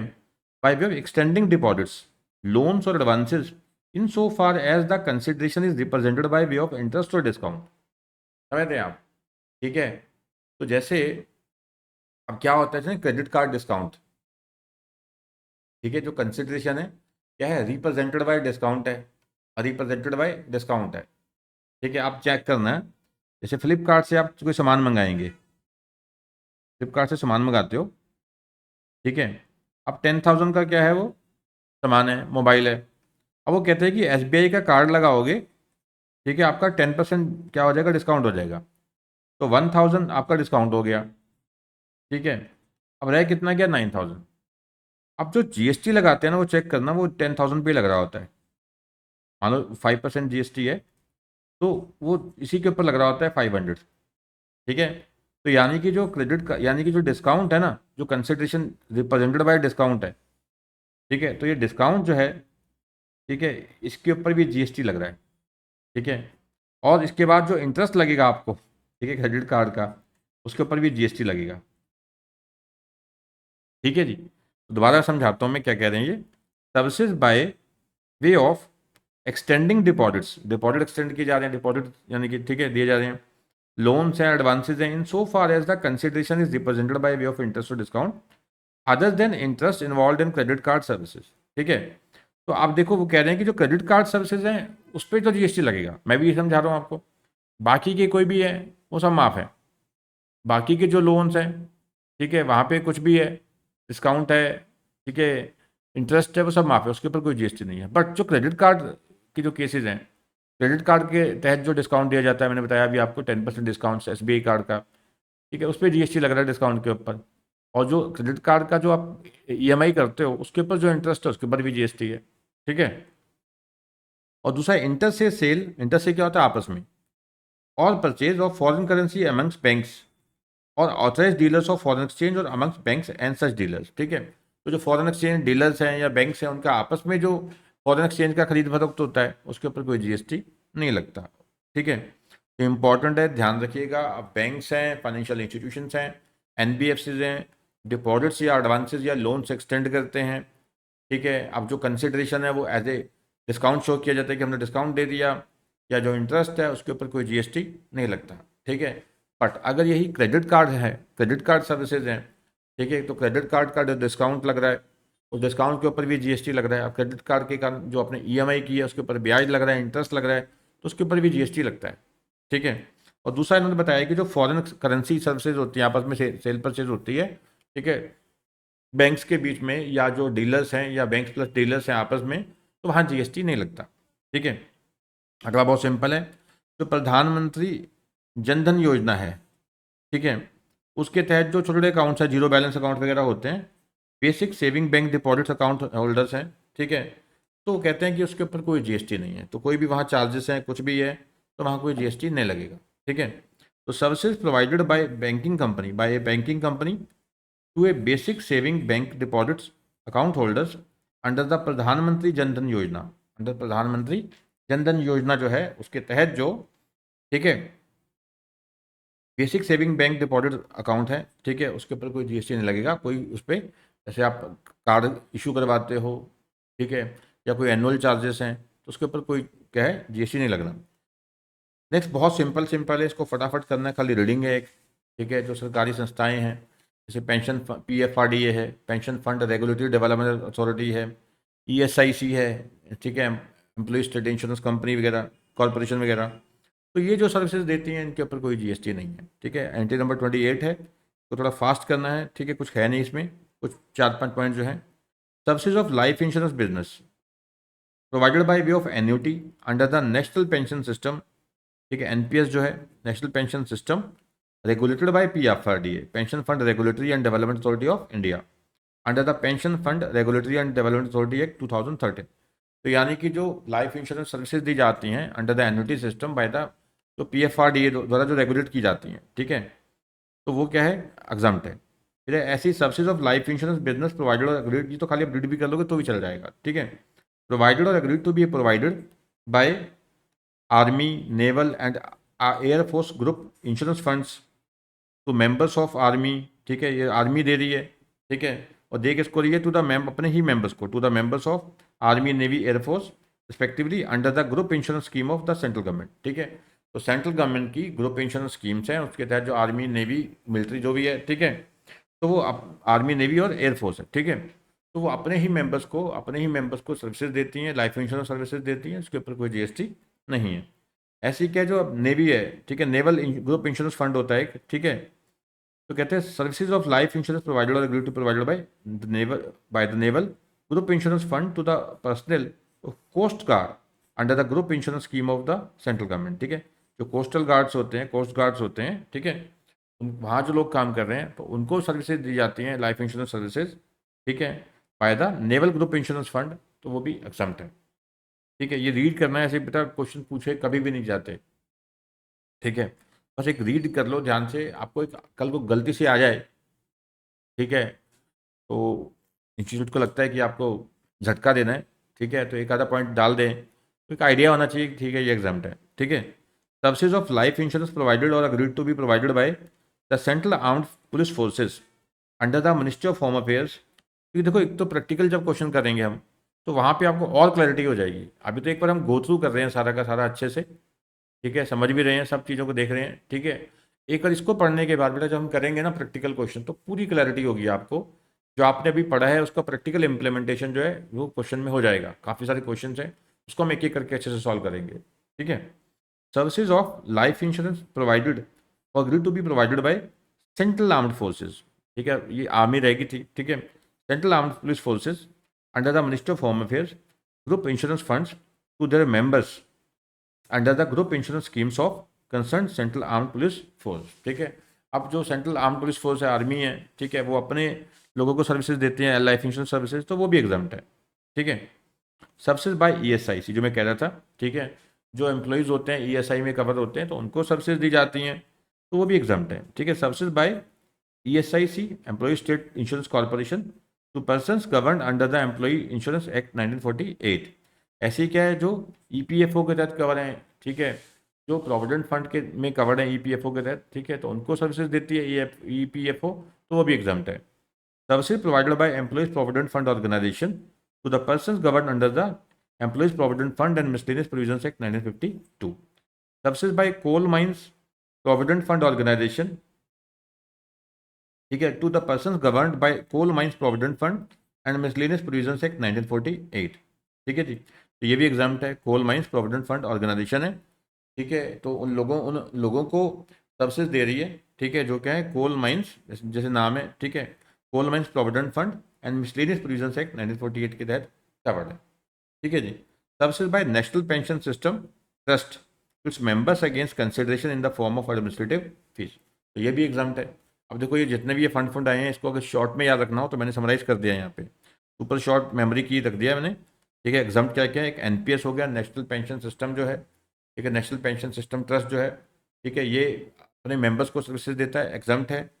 डिफेंस है, आर्मी, ठीक है, डिफेंस में कौन हो गया, आर्मी है, नेवी है, ठीक है, एयरफोर्स है, कोस्टल गार्ड है, ठीक है, तो ये अपने पर्सनल को सर्विसेज देते हैं, तो ये एग्जाम्प्ट है, ठीक है।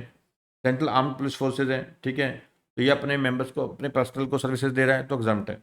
ईएसआईसी है, ठीक है, एम्प्लॉय स्टेट इंश्योरेंस कॉर्पोरेशन, ठीक है, अब जो इनके तहत जो ईएसआईसी में कवर्ड है, जो भी एम्प्लॉयज़ ईएसआईसी में कवर्ड हैं, ठीक है, ईएसआई में कवर्ड है, उनको सबसे ज़्यादा एग्जाम्प्ट है। ऐसे ही जो ईपीएफओ है, एम्प्लॉयज़ प्रोविडेंट फंड ऑर्गेनाइजेशन, ठीक है, के तहत जो भी लोग कवर्ड हैं उनको जो सर्विसेज दी जाती हैं ईपीएफओ के द्वारा, जो कवर्ड किसमें, एम्प्लॉयज़ प्रोविडेंट फंड, ठीक है, एंड मिसलेनियस प्रोविजंस एक्ट 1952 के तहत कवर्ड है, तो सब एग्जाम्प्ट है। उसके अलावा जो coal mines provident fund organisation है, इसमें जो कोल माइंस में जो कवर्ड हैं एम्प्लॉयज़, उनको सर्विसेज दे रहे हैं। फिर भाई एनपीएस नेशनल ट्रस्ट जो है, NPS national pension trust system trust जो है, ठीक है, इसके अंडर जो कवर्ड हैं लोग, ठीक है, एनपीएस की स्कीम में, उनको जो सर्विसेज दी जा रही हैं वो भी एग्जाम्प्ट है। तो बहुत सिंपल है, यहाँ पे बिल्कुल एक मैंने वो जो, ठीक है, एक समराइज फॉर्म में कर दिया कि याद रखने का तरीका, ठीक है। नेक्स्ट एंट्री नंबर 32 है, 33 है, 32 एंड 33 दैट इज ओमिटेड, ठीक है, ये अच्छा है क्वेश्चन 34, ये याद रखना। Services by an acquiring bank, अच्छा पॉइंट है, ध्यान समझना, रेलिवेंट है, मैं एग्जाम्पल भी डाल दी यहाँ पे, ठीक है। Services by an acquiring bank to any person in relation to settlement of an amount up to 2000, 2000 रुपये याद रखना, in a single transaction transacted through the credit card, debit card, charge card और अदर पेमेंट कार्ड सर्विसेज।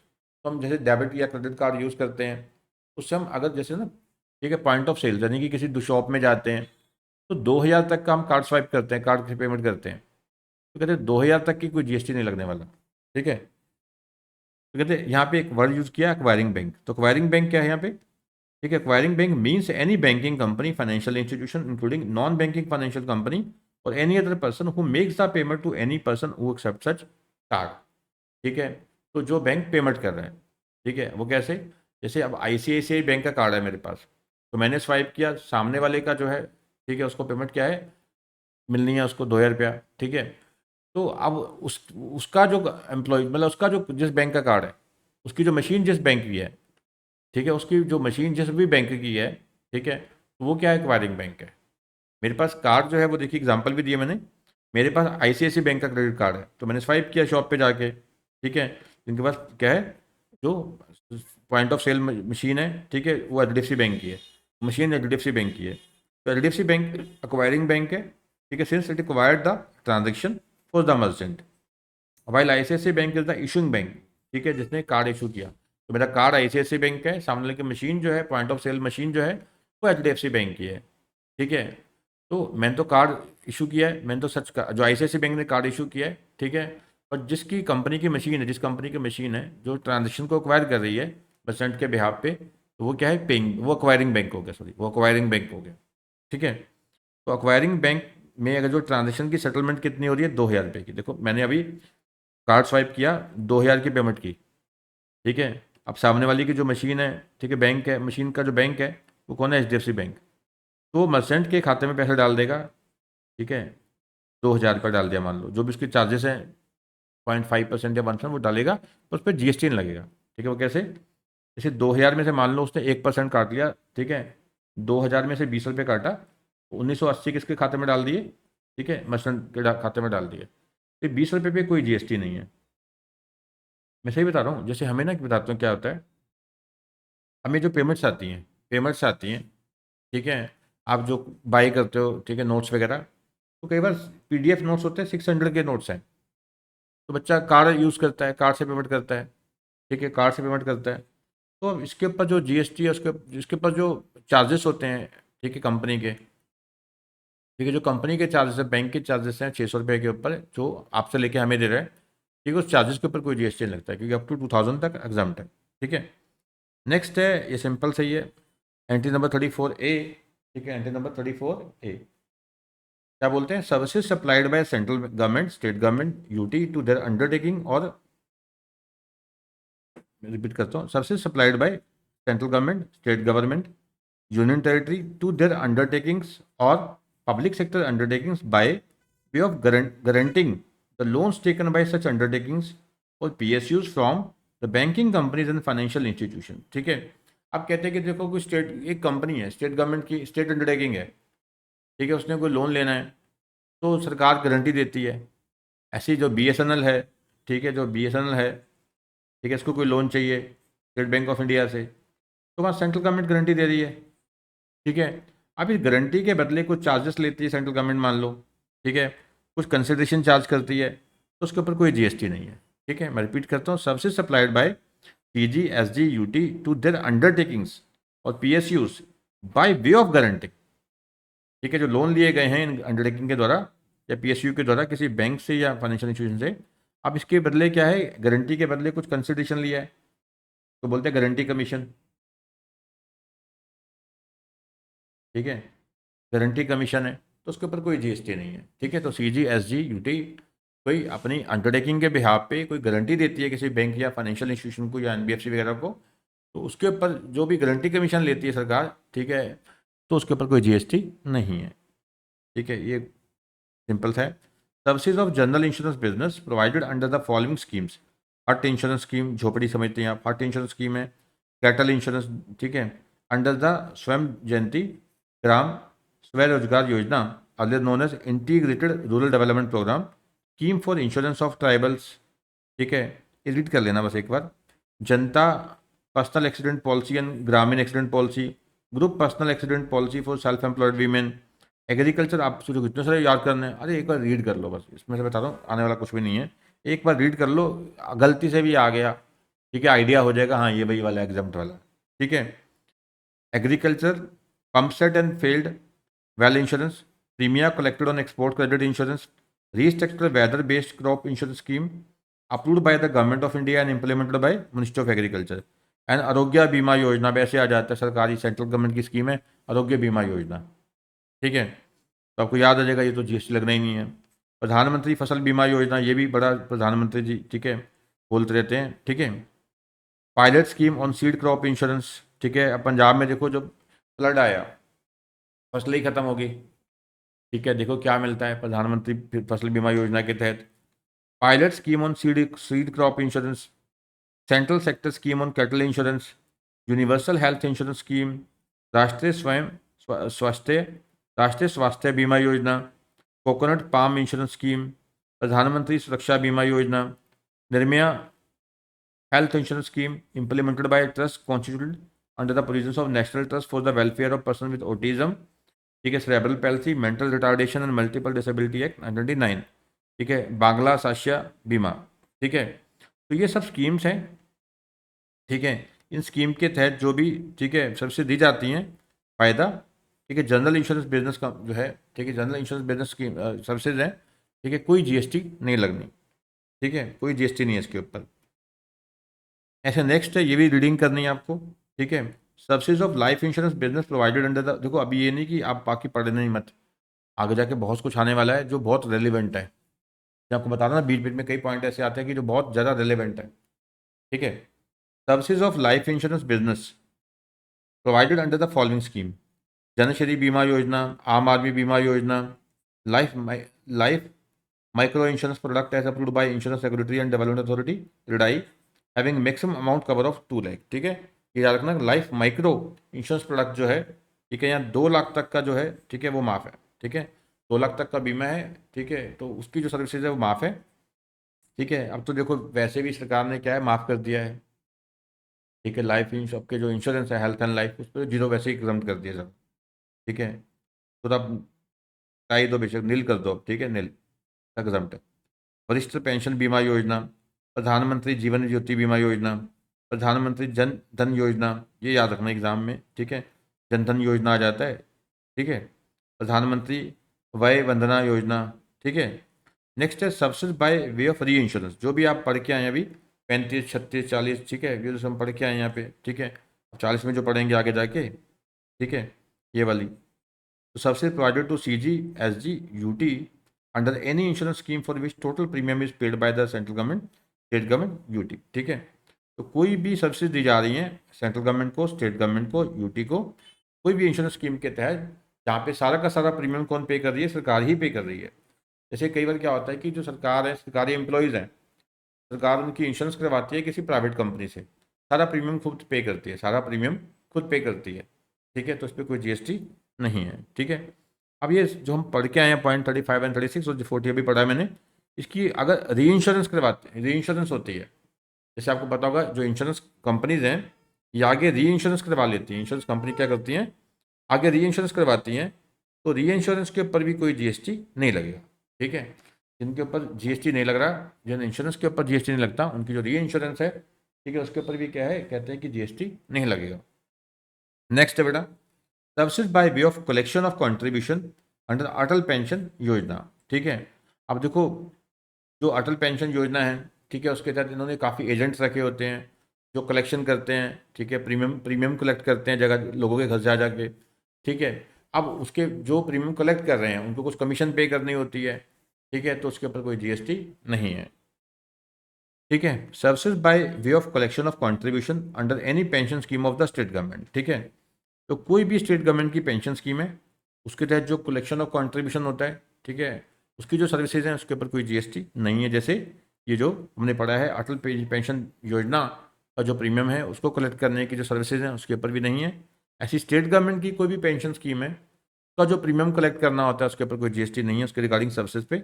अगला बहुत important मैंने लिख भी दिया है, वेरी वेरी इंपॉर्टेंट, ठीक है, बहुत ज़्यादा इंपॉर्टेंट है, ध्यान से समझना। It is services by the following person in respect of capacities, ठीक है। सबसे by following person in respective capacity, respective मतलब पढ़ेंगे कौन सा है, ठीक है। एक बिजनेस फैसिलिटेटर है या बिजनेस कॉरेस्पॉन्डेंट है तो the banking company with respect to accounts in rural area branch, ग्रामीण एरिया रूरल एरिया है, ठीक है, वहाँ पे एक ब्रांच है बैंक की, तो उनको अब, ठीक है, गांव का एरिया है तो घर घर जाके अब देखो शहरों में तो लोग अपने आप आ जाते हैं, उनको पता है कि बैंक का खाता खुलवाना है। तो जो रूरल एरियाज हैं वहाँ पे अभी इतना जो बैंकिंग सिस्टम है वहाँ पे लोग अभी इतने ज़्यादा जागरूक नहीं होते, अवेयर नहीं होते, ठीक है। तो उनको बैंकिंग सिस्टम से जोड़ने के लिए ये कॉन्सेप्ट लाए गए बिजनेस कॉरेस्पॉन्डेंट या बिजनेस फैसिलिटेटर, वो लोगों से पास जाते हैं, ठीक है, उनके खाते खुलवाते हैं बैंक में, ठीक है, ताकि वो गवर्नमेंट की जो वेरियस स्कीम्स हैं उनके साथ वो जुड़ सके, ठीक, कनेक्ट हो सके, ठीक है। तो कहते हैं बिजनेस फैसिलिटेटर है या बिजनेस कॉरेस्पॉन्डेंट है, बैंकिंग कंपनी को अपनी सेवाएं देता है, तो लोगों के अकाउंट्स वगैरह खुलवा के देता है, ठीक है, रिस्पेक्ट टू अकाउंट्स, अकाउंट्स खुलवाने हैं, लोन करवाना है, जो भी सेवाएं दे रहा है, ठीक है। तो रूरल एरिया ब्रांच, ये जो ध्यान रखना, ये ब्रांच कहाँ होनी चाहिए, रूरल एरिया में। अगर यही बिजनेस कॉरेस्पॉन्डेंट या बिजनेस फैसिलिटेटर अर्बन ब्रांच में, तो वहाँ कोई एग्जाम्पशन नहीं है, ठीक है। तो बिजनेस कॉरेस्पॉन्डेंट है, बिजनेस फैसिलिटेटर है, ठीक है, सर्विसेज दे रहा है बैंक को, ठीक है, with regard to the account services in the rural area, ठीक है, जो ब्रांच है इन द रूरल एरिया है, तो एग्जम्प्ट है उसकी सेवाएं, ठीक है। Any person as an intermediary to a business facilitator और a business correspondent with respect to services mention clause in the clause a. अब देखो, एक तो बिजनेस फैसिलिटेटर है, बिजनेस कॉरेस्पॉन्डेंट है, वो अपनी सर्विसेज दे रहा है, वो तो एग्जाम्प्ट है ही है, रूरल एरिया ब्रांच है, ठीक है। तो विद रिगार्ड टू अकाउंट जो सर्विसेज दे रहा है वो तो एग्जाम्प्ट है। अब मान लो बिजनेस जो फैसिलिटेटर है, कॉरेस्पॉन्डेंट है, ठीक है, उसने काफ़ी आगे एजेंसियां रख रखी हैं, आगे वो एजेंसी से सर्विसेज लेता है, ठीक है।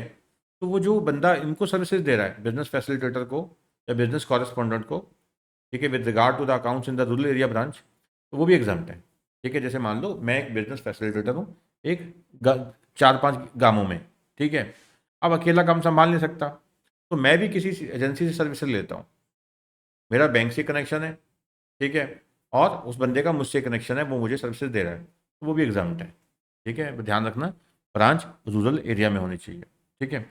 नेक्स्ट काफ़ी अच्छा है, यही बिजनेस फैसिलिटेटर और बिजनेस कॉरेस्पॉन्डेंट किसको सर्विस देता है, तो इंश्योरेंस कंपनी और इन रूरल एरिया, ठीक है, आप समझ गए। तो इंश्योरेंस कंपनी को भी अगर सेवाएं दी जाती हैं, ठीक है, in the rural area, urban नहीं, ये इंपॉर्टेंट है कि गलती यहीं पे होती है, बच्चे क्या करते हैं कि वो ये देखते नहीं है कि ब्रांच कहाँ पे है, तो ब्रांच अगर रूरल की जगह अर्बन लिख दी ना, तो क्वेश्चन बदल गया, तो टैक्सेबल हो जाएगा वहाँ पे, ठीक है। ब्रांच कहाँ होनी चाहिए, रूरल एरिया में होनी चाहिए, ब्रांच अगर अर्बन में है तो टैक्सेबल हो जाएगा, ठीक है। तो इंश्योरेंस के केस में इंश्योरेंस कंपनी को भी सेवाएं दी जा रही हैं बाय द बिजनेस फैसिलिटेटर या बाय द बिजनेस कॉरेस्पॉन्डेंट, ठीक है, इन द रूरल एरिया, तो एग्जाम्पशन है। नेक्स्ट है बेटा 39 है, services by an intermediary of financial services located in the multi services SEZ, ठीक है, with international financial services centre caters to a customer located outside India for international financial services in currencies other than Indian rupees, ठीक है। तो ये क्या कहते हैं, देखो कहते हैं कि देखो, अब आईएफएससी क्या है, गुजरात में ही है, अभी तो आना महाराष्ट्र में था, शिफ्ट कर दिया गया गुजरात में, ठीक है। तो सर्विसेज दी जाते हैं किसी भी इंटरमीडिएरी के द्वारा of the financial intermediary of financial services located in the multi services SEZ, एक multi services special economic zone है, ठीक है, with the international financial service centre में, ठीक है, to a customer located outside India, यानी सिंपल कह रहे हैं, एक आईएफएससी है, इंटरनेशनल फाइनेंशियल सर्विसेज सेंटर है एसईजेड में, ठीक है। तो वहाँ से एक जो फाइनेंशियल सर्विसेज इंटरमीडिएरी है, वो सर्विसेज दे रहा है बाहर के किसी क्लाइंट को, तो कोई जीएसटी नहीं है, ठीक है। और वो इंडियन रुपी में नहीं होनी चाहिए सर्विसेज जो, ठीक है। वो जो सर्विसेज दी जा रही हैं वो किसी और करेंसी में होनी चाहिए, डॉलर डॉलर जिसमें मर्जी हो, इंडियन करेंसी में ना हो, ठीक है, तो जीएसटी नहीं लगेगा। नेक्स्ट है अपफ्रंट पे amount called as premium, salami, cost, price, development charges, or by any other name, payable in respect of services by way of granting of long-term lease of 30 year or more of industrial plots। अब easy है, ध्यान रखना, industrial plots हैं, ठीक है, सरकार की स्कीमें होती हैं, सरकार क्या करती है, उनको होता है कि चलो हमारे देश में क्या है, इंडस्ट्री आए, ठीक है, हमारे स्टेट में इंडस्ट्री आए, तो वो इंडस्ट्रियल प्लॉट अलॉट करती हैं उन लोगों को, ठीक है, ताकि इंडस्ट्री यहाँ पे अपने जो प्लांट्स है यानी मैन्युफैक्चरिंग स्टार्ट करे, ठीक है। इंडस्ट्रियल प्लॉट्स हैं या plots for development of infrastructure for financial business provided by state government, industrial development corporations or undertakings or by an other entity having 50% or more ownership of the central government, state government, UT to the industrial units or developer in any industrial or financial business area। जैसे simple कह रहे हैं कि देखो, government है, centre है, state है, UT है, ठीक है, वो अपनी जगह पे क्या है कि अलॉट करते हैं इंडस्ट्रियल प्लॉट्स वगैरह, ठीक है, इंडस्ट्रियल प्लॉट कर दिए इशू या कुछ और तरह के जगह अलॉट कर दी, ताकि वहाँ पे जो फाइनेंशियल सर्विसेज स्टार्ट हो, ठीक है, नहीं बिजनेस फ्लरिश हो, ठीक है। तो इस जो अपफ्रंट पेमेंट होगी और जो लीज है वो 30 साल तक की है अगर, ठीक है। अब जो इंडस्ट्रियल प्लॉट जिनको अलॉट करते हैं, फ्री में थोड़ी ना करते हैं, कुछ ना कुछ फीस उनसे पैसे लेते हैं, ठीक है। अब जैसे मान लो वहाँ पे अगर वैसे जगह 50 लाख की है, तो सरकार ने 5 लाख में दे दी, बस 30 साल की लीज है, 30 ईयर्स की लीज है। 30 साल के बाद उनको वापस देना पड़ेगा, या वो लीज को आगे एक्सटेंड किया जाता है, ठीक है, 30 साल बाद। ठीक है, तो ये क्या है, इस पर कोई जीएसटी नहीं लगेगा जो अपफ्रंट पेमेंट की जा रही है, अगर लीज क्या है 30 ईयर्स की है। अभी कीवर्ड्स क्या है, एक तो पेमेंट अपफ्रंट में जो होती है वो, प्लस जो 30 ईयर्स तक की लीज है, ठीक है। ठीक है, 30 साल या 30 साल से ज़्यादा, ठीक है, 30 साल या 30 साल से ज़्यादा की लीज है। और मकसद क्या है, इंडस्ट्रियल प्लॉट्स वहाँ पे, ठीक है, अलॉट किए जा रहे हैं, या कोई और जहाँ पे फाइनेंशियल सर्विसेज लाई जा सके। नेक्स्ट है, ये बाद में देखते हैं, ठीक है, ये बाद में 41, रुक जाइए, पेंडिंग में डाल रहा हूँ मैं, ठीक है, ये भी पेंडिंग डाल रहा हूँ 41 भी। चलिए आगे देखते हैं, कहते हैं 42 एंट्री पे आइए, एंट्री नंबर 42 पे आइए, ठीक है। Services provided by central government, state government, UT, local authority, by way of allowing a business entity to operate as a telecom service provider और use radio frequency spectrum during the period prior to the 1st April 2016 on payment of license fee और spectrum user charge as the case may be। ये खत्म हो गया, ठीक है, पुरानी बातें होगी तो छोड़ दीजिए, नहीं करना ये।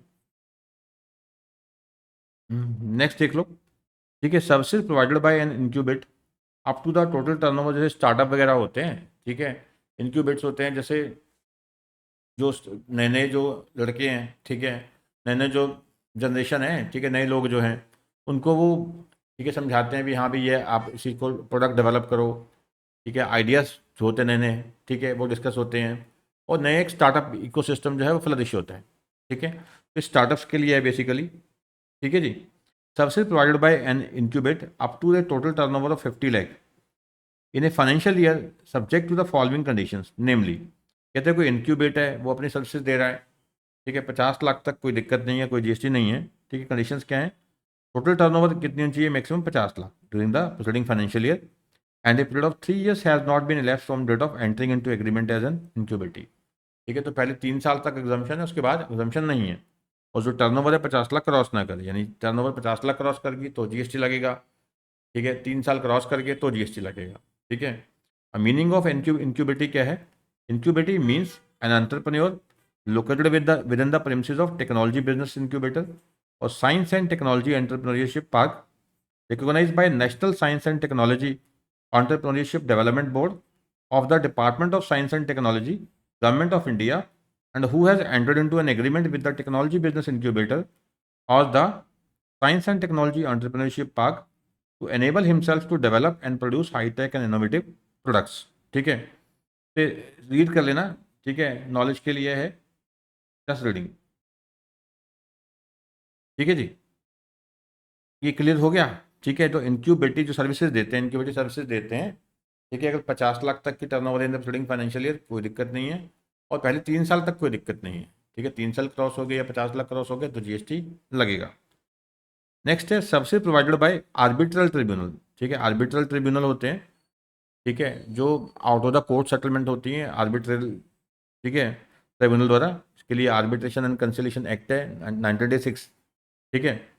Services provided by an arbitral tribunal to any person other than business entity, ठीक है, अगर वो बिजनेस एंटिटी को दे रहे हैं सर्विसेज, ठीक है, अगर उस बिजनेस एंटिटी की अगर टर्नओवर जो है एग्जाम्पशन लिमिट तक ही है, जब 20 लाख या 40 लाख जो भी लिमिट है, ठीक है, वहाँ तक है तो एग्जाम्पशन, ठीक है, तो एग्जाम्प्ट है, कोई जीएसटी नहीं लगेगा।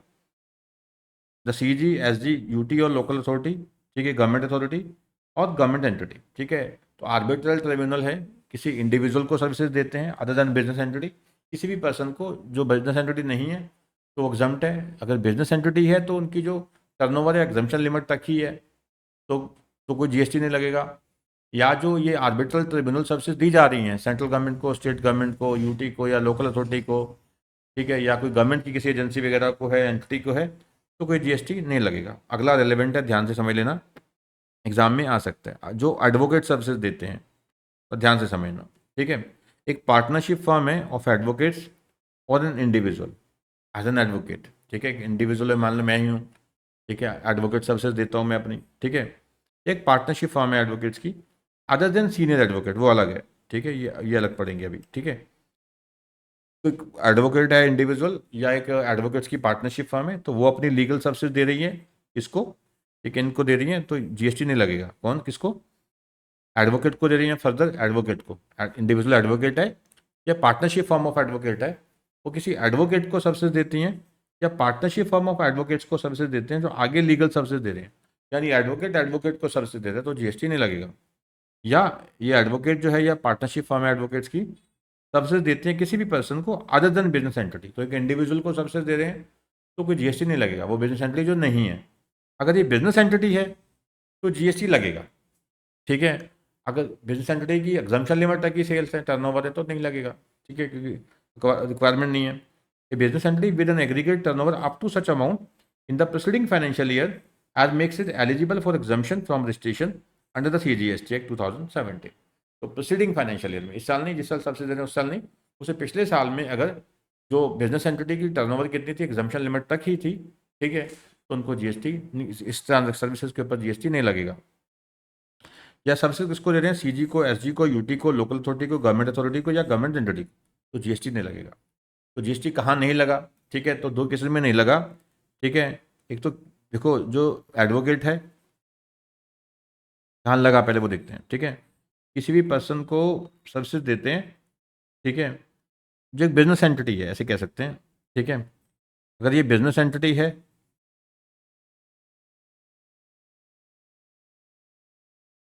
ठीक है, कवर्ड अंडर जीएसटी, तो जीएसटी लगेगा, ठीक है। अगर ये बिजनेस एंटिटी की जो टर्नओवर है प्रीसीडिंग फाइनेंशियल ईयर में एग्जम्पशन लिमिट तक है या उससे नीचे है, ठीक है, तो जीएसटी नहीं लगेगा। या किसी इंडिविजुअल को सर्विसेज दी जा रही हैं, ठीक है, जो बिजनेस एंटिटी नहीं है, आम व्यक्ति है, तो कोई जीएसटी नहीं लगेगा।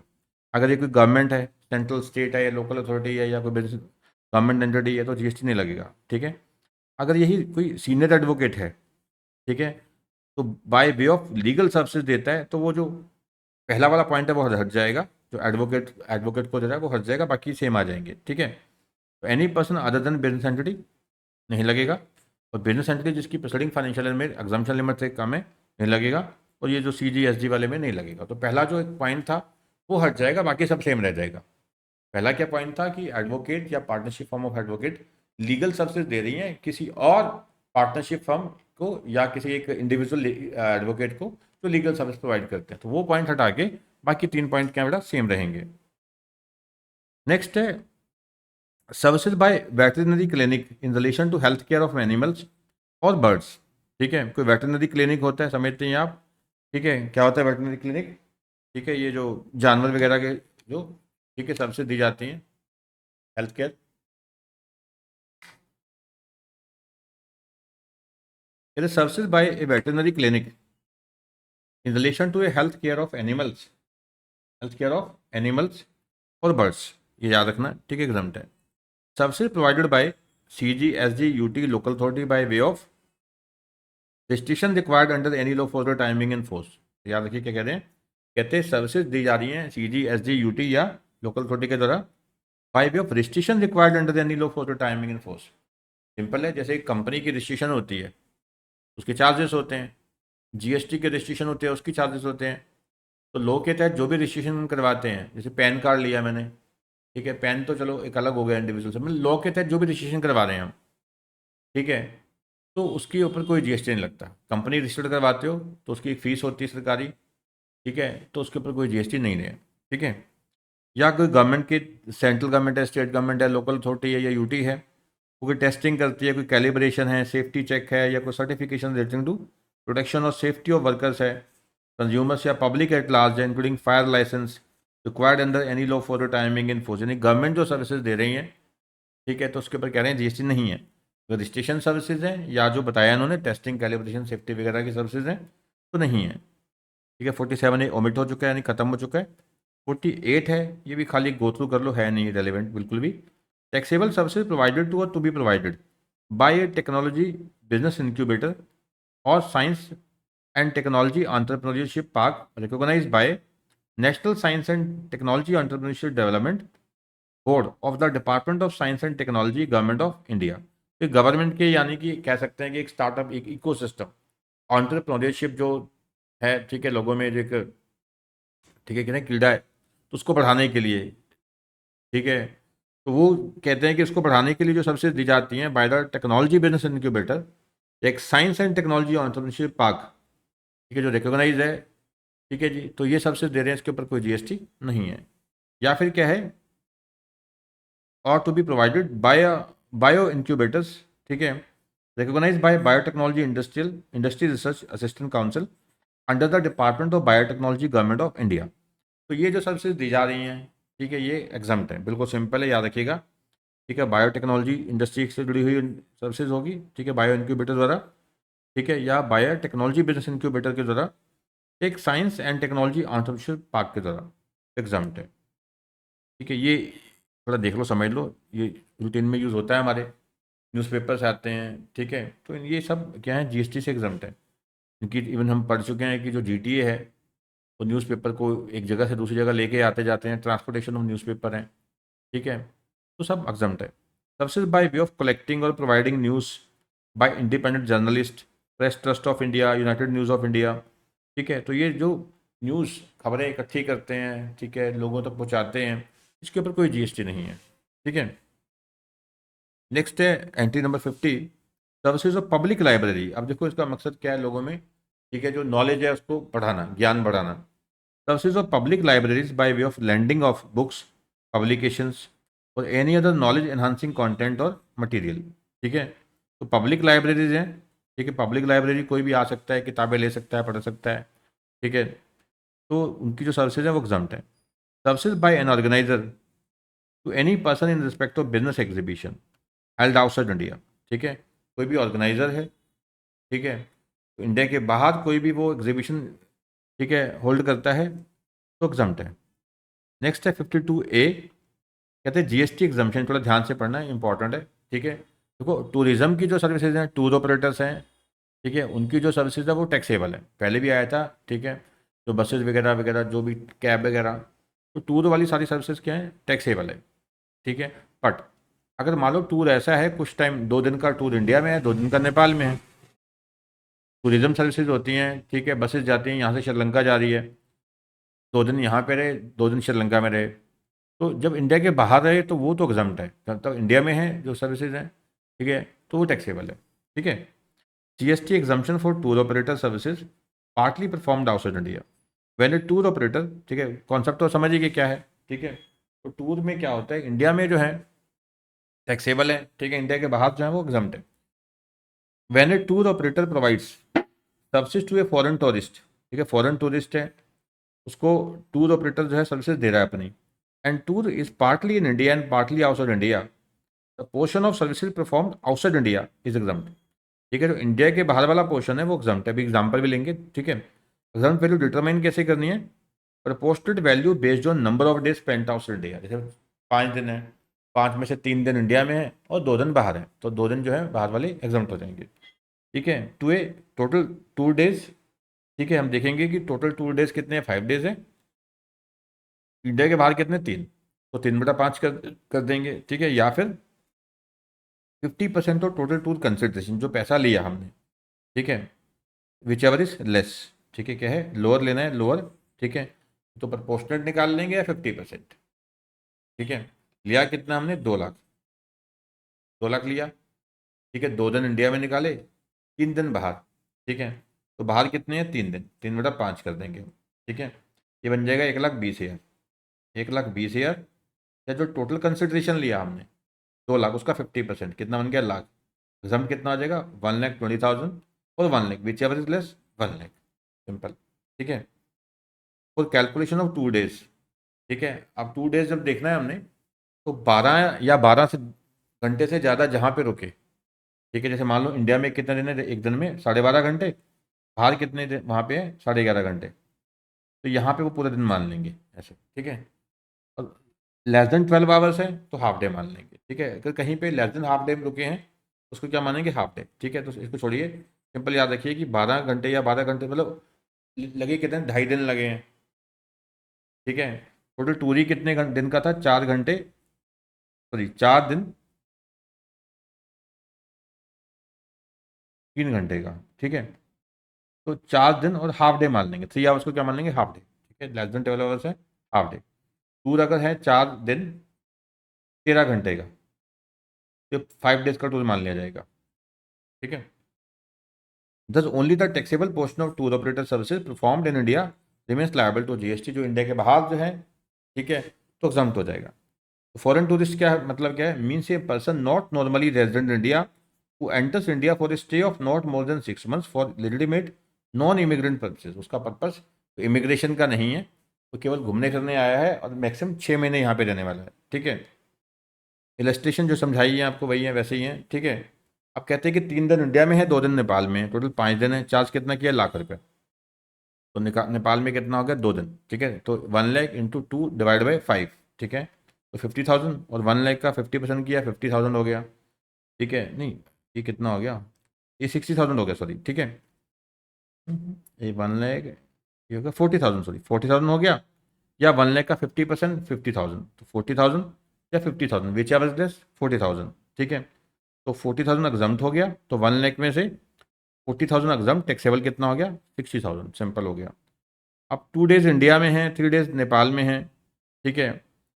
तो consideration charge for entire tour कितना है, 1,00,000, ठीक है। नेपाल में कितना, 3 है, तो 3/5 हो जाएगा यहाँ पे, 1,00,000 इंटू 315, ठीक है। ये कितना हो गया, 60,000, और 1,00,000 का 50% कितना हो गया, ठीक है, 50,000। तो 60,000 50,000 विच एवर लेस 50,000, ठीक है।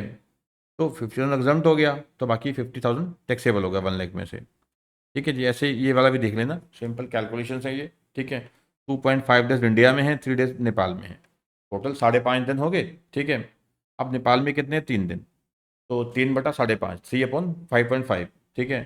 तो कितना बन गया ये, 54,545 या 50,000, यानी कि 1,00,000 का 50%, विच एवर लेस 50,000। तो 1,00,000 में से 50,000 एग्जम्प्ट हो गया, टैक्सेबल कितना रह गया, 50,000, सिंपल है, ठीक है। तो टूर ऑपरेटर सर्विसेज हैं, जो फॉरेन टूरिस्ट है, कीवर्ड याद रखिए, टूर ऑपरेटर है, फॉरेन टूरिस्ट है, उसको सर्विसेज दे रहा है, और जो स्टे है वो कुछ टाइम इंडिया में है, कुछ टाइम बाहर है। तो बाहर वाली स्टे एग्जाम्प्ट हो जाएगी। एग्जाम्पशन की अमाउंट कैसे देखेंगे, ठीक है। तो जो टोटल कंसिडरेशन लिया है उसका प्रपोर्शनेट करेंगे according to the number of days जो स्टेट इंडिया के बाहर है, ठीक है। या जो कंसिडरेशन टोटल है उसका 50% विच एवर इज लेस, बिल्कुल सिंपल, ठीक है। नेक्स्ट थोड़ा याद रखना, स्पॉन्सरशिप है services by way of sponsorship और स्पोर्टिंग इवेंट्स, ठीक है। अब स्पोर्टिंग इवेंट्स होते हैं, उसकी स्पॉन्सरशिप्स होती हैं। आपने देखा होगा, ठीक है, जो क्रिकेट के मैच होते हैं, स्पॉन्सरशिप कर रहा है, ठीक है, कोई कभी रिलायंस कर रहा है, कोई अडानी ग्रुप कर रहा होता है, कोई कोई ग्रुप कर रहा होता है, ठीक है, टाटा कंपनी कर रही होती है, ठीक है। स्पॉन्सरशिप सर्विसेज होती हैं, ठीक है। Sponsorship of services of sponsoring events organize by national sports federation, ठीक है, नेशनल स्पोर्ट्स फेडरेशन है, या इस affiliated federations where the participating teams और individuals represent any district, state, zone और कंट्री, ठीक है। तो स्पॉन्सरशिप हो सकता है, ठीक है, जो इवेंट है वो डिस्ट्रिक्ट लेवल पे हो, स्टेट लेवल पे हो, या कंट्री लेवल पे भी हो सकता है, किसी जोन लेवल पे हो सकता है, ठीक है। By association of Indian universities, inter university sports board, school games federation of India, all India sports council, for the deaf paralympics committee of India और special olympic Bharat, by central civil services cultural and sports board, as a part of national games by Indian olympic association, या under Panchayat Yuva Krida और खेल अभियान scheme, ठीक है। तो ये जो सर्विसेज दी जा रही हैं, ठीक है, इनके द्वारा, तो ये क्या है, ये इवेंट जो इनके द्वारा जो ऑर्गेनाइज किए जाते हैं, ठीक है, ये संस्थाएं हैं, ठीक है, इन्होंने इवेंट को ऑर्गेनाइज किया। तो यहाँ पे जो स्पॉन्सरिंग इवेंट्स हो रहे हैं, ठीक है, जो स्पॉन्सरशिप सर्विसेज हैं, के ऊपर कोई जीएसटी नहीं लगेगा, ठीक है, कोई जीएसटी नहीं लगेगा। ये बड़ा इंपॉर्टेंट है, ठीक है। मैंने जगह जगह लिख रखा है कि जो रेलिवेंट है ध्यान से समझिएगा इसको, ये कुछ पॉइंट है बहुत रेलिवेंट है, ठीक है। कहते services related to cultivation of plants and rearing of all life forms of animals, ठीक है। प्लांट्स की कल्टीवेशन है, या rearing of all life forms of animals, हम पालते हैं पशुओं को, ठीक है, जब मुर्गियाँ हो गई, बकरियां होगी, ठीक है, गाय भैंसे हो गई, ठीक है, एक्सेप्ट रीडिंग ऑफ हॉर्सेस, घोड़ों को पालने वाली जो सर्विसेज हैं वो टैक्सेबल हैं, याद रखिएगा, ठीक है। मकसद क्या है, for food, fibre, fuel, raw material और अदर सिमिलर प्रोडक्ट्स, जैसे अब गाय पालते हैं, भैंसे पालते हैं, मकसद क्या होता है, दूध, ठीक है, दूध है, उसके बाद उसके बाय प्रोडक्ट हैं, दही मक्खन जो भी है, ठीक है। तो ऐसे ही क्या है, भेड़ें होती हैं, भेड़े शीप्स, ठीक है, उनका जो ऊन बनता है, उनके जो, ठीक है, उनके जो वाल होते हैं, ठीक है। कहते हैं कि services related to the cultivation of plants, rearing of all life forms of animals, और फूड, फाइबर, अब ये ध्यान, ये रट्टा लगा लो कि रीडिंग ऑफ फोर्सेज आ जाएगा, वहाँ टैक्सेबल हो जाएगा, ठीक है। और food, fibre, fuel, raw material और अदर सिमिलर प्रोडक्ट्स और agriculture produce by way of agriculture operations, agriculture operation directly related to the production of any agriculture produce including cultivation, harvesting, threshing, plant protection और testing, या फिर supply of farm labour हो रहा है, ठीक है, या फिर क्या है, सप्लाई ऑफ फार्म लेबर है, या प्रोसेसेस अर्नड out at an agriculture farm including tending, pruning, ठीक है, कटिंग, हार्वेस्टिंग, अब जो पौधे वगैरह होते हैं उसको उगाना, काटना, ठीक है, छोटा करना उसको, drying, cleaning, trimming, sun drying, fumigating, curing, sorting, grading, cooling, or bulk packaging, and such like operations which do not alter the essential characteristics of agriculture produce but make it only marketable from the for the primary market। जैसे मान लीजिए अब आलू है, ठीक है, आलू उगाना हो गया, पानी देना है, ठीक है, उसको देख रेख करनी है, ठीक है, पेस्टिसाइड करना है, छिड़काव करना है वहाँ पे, ठीक है, उसको तोड़ना है, ठीक है, सफाई करनी है उसकी, ये सारी सर्विसेज एग्जम्प्ट है। बट ऐसी सर्विसेज जिससे उसका जो करेक्टर है, असेंशियल करेक्टर है, वही बदल जाता है, तो असेंशियल करेक्टर है एग्रीकल्चर प्रोड्यूस का, वही बदल जाता है, तो वो टैक्सेबल हो जाएगा। जैसे कि सर, जैसे मान लीजिए आलू है, पोटैटो, ठीक है, अब पोटैटो से क्या बना दिया आपने, चिप्स बना दिए, तो अब ये चिप्स आलू कहाँ रह गए, वो तो आलू चिप्स हो गए, ठीक है, उसका जो पोटेंशियल करेक्टर है वही बदल गया। अब टमाटर होते हैं, टमाटो, ठीक है, उससे आपने क्या बना दी, टमाटो सॉस बना दी, केचप जिसको बोल देते हो मेरे ख्याल से आप, ठीक है, सॉस बना दिया आपने, तो इसका जो असेंशियल करेक्टर बदल गया। एग्जाम में ऐसे पूछा जाता है, ठीक है, कि आपने क्या किया, पोटैटो से क्या बना दिया, उसका पोटैटो के चिप्स बना दिए, तो मतलब ये ऐसी एक प्रोसेस है, ठीक है, जिससे आपने उसका जो एक एग्रीकल्चर प्रोड्यूस था, उसका आपने जो असेंशियल करेक्टर था, ठीक है, जो एग्रीकल्चर एग्रीकल्चर प्रोड्यूस है, एग्रीकल्चर प्रोड्यूस का आपने जो असेंशियल करेक्टर है वही बदल के रख दिया, तो ये क्या हो जाएगा बेटा, ये जो केसेस हैं ये टैक्सेबल हो जाते हैं, ये ध्यान रखिएगा, ये क्या होते हैं, टैक्सेबल, ठीक है, समझ गया। ये कहते हैं कि रेंटिंग, बाकी सब एग्जाम चल रहा है, बट ये वाला जो है, ठीक है, जहाँ पे ये जो असेंशियल करेक्टर बदल गया वो टैक्सेबल हो गया, ठीक है। रेंटिंग और लीजिंग ऑफ एग्रो मशीनरी, अब एग्रीकल्चर मशीनरी है, किराए पे दिए जाते हैं, जैसे ट्रैक्टर्स हो गए, कंबाइंस हो गई, ठीक है, वो सब क्या है, ठीक है, किराए पे दे रहे हैं आपने, ये सब क्या है, एग्जाम्प्ट है, ठीक है। और वैकेंट लैंड, जैसे देखो ठेके पे ज़मीन दी जाती है, जो किसान है, जमीन, ज़्यादातर लोग, जिन लोगों की ज़मीनें हैं वो खुद खेती बाड़ी नहीं करते, ठेके पे देते हैं, ठीक है, तो वहाँ पे जो भी किसान है वो खेती करता है, ठीक है, किसान खेती करता है वहाँ पे, और जो ठेकी का अमाउंट है वो, ठीक है, जिसकी ज़मीन है उसको पे कर देता है, ठीक है। रेंटिंग और लीजिंग ऑफ एग्रो मशीनरी और वैकेंट लैंड विद और without structure incidental to its use, ठीक है, तो एग्जाम्प्ट है, ठीक है जी। लोडिंग, अनलोडिंग, पैकिंग, स्टोरेज और वेयरहाउसिंग ऑफ एग्रीकल्चर प्रोड्यूस, ठीक है, ये ध्यान रखिएगा, एग्रीकल्चर प्रोड्यूस है, ये इंपॉर्टेंट है, को लोड करते हो, ठीक है, कल को क्वेश्चन ऐसे ही घुमा लेते हैं, लिख देंगे आलू का जो हुआ है, लोडिंग हुआ है, अनलोडिंग हुआ है, वेयरहाउसिंग हुआ है, ठीक है, तो आप बताना एग्जाम्प्ट है भाई ये तो, ठीक है, लोडिंग है, अनलोडिंग है, पैकिंग है, स्टोरेज है, वेयरहाउसिंग ऑफ एग्रीकल्चर प्रोड्यूस, कोई भी एग्रीकल्चर प्रोड्यूस है, एग्जाम्प्ट है। Agriculture extension services, extension services क्या है, जैसे कि एग्रीकल्चर की मार्केटिंग होती है, मार्केटिंग सर्विसेज है उनकी, ठीक है, सेल सर्विसेज हैं, इसकी एक्सटेंशन सर्विसेज है, ठीक है, एग्जाम्प्ट है। फिर services by agriculture produce marketing committee, APMC, और बोर्ड और services provided bye commission agent और सेल और परचेज ऑफ एग्रीकल्चर प्रोड्यूस। अब एग्रीकल्चर प्रोड्यूस के जो कमीशन एजेंट्स होते हैं या एग्रीकल्चर प्रोड्यूस मार्केटिंग कमेटीज होती हैं, वो अपनी सर्विसेज देती हैं, तो वो भी एग्जाम्प्ट है, ठीक है। तो ध्यान रखिएगा, जो एग्रीकल्चर के साथ जुड़ी हुई सर्विसेज हैं, ठीक है, या फिर क्या है, जो इवन कि आप जो एनिमल्स को पालते हैं, ठीक है, मकसद क्या है उनसे, ठीक है, कुछ खाने का जैसे सामान होता है भाई, जो फूड के लिए आप यूज़ करते हो, जैसे मैंने एग्जांपल दिया, बफलोज है या काउज हैं, ठीक है, उनका दूध हम क्या है फॉर फूड यूज़ करते हैं, एज ए फूड हमारा यूज़ होता है, ठीक है, फाइबर है या फ्यूल है या रॉ मटेरियल है, अदर सिमिलर प्रोडक्ट्स हैं, ठीक है। बट याद रखना कि जो रेयरिंग ऑफ हॉर्सेज हैं वो कवर्ड नहीं है इसमें। दो पॉइंट बड़े इंपॉर्टेंट है, याद रखिएगा। एक तो रेयरिंग ऑफ हॉर्सेज वाला, ये टैक्सेबल हो जाएगा यहाँ पे, ये जो सर्विसेज हैं टैक्सेबल हो जाती हैं। एक ऐसी कोई एग्रीकल्चर, ऐसी सर्विसेज जो एग्रीकल्चर प्रोड्यूस का जो असेंशियल करेक्टर बदल के रख देती हैं, तो वो भी क्या है बेटा, टैक्सेबल है। ये दो पॉइंट बड़े इंपॉर्टेंट है जो घुमा के पूछे जाते हैं, ठीक है। अगला बहुत इंपॉर्टेंट है, लिखा हुआ मैंने, वेरी इंपॉर्टेंट। फिर carrying out intermediate production process as job work in relation to cultivation of plants, rearing of all forms of animals except, ठीक है, ये ध्यान रखना, जो रीडिंग ऑफ फोर्सेज है यहाँ पे फिर वो एक्सेबल हो गया, ठीक है।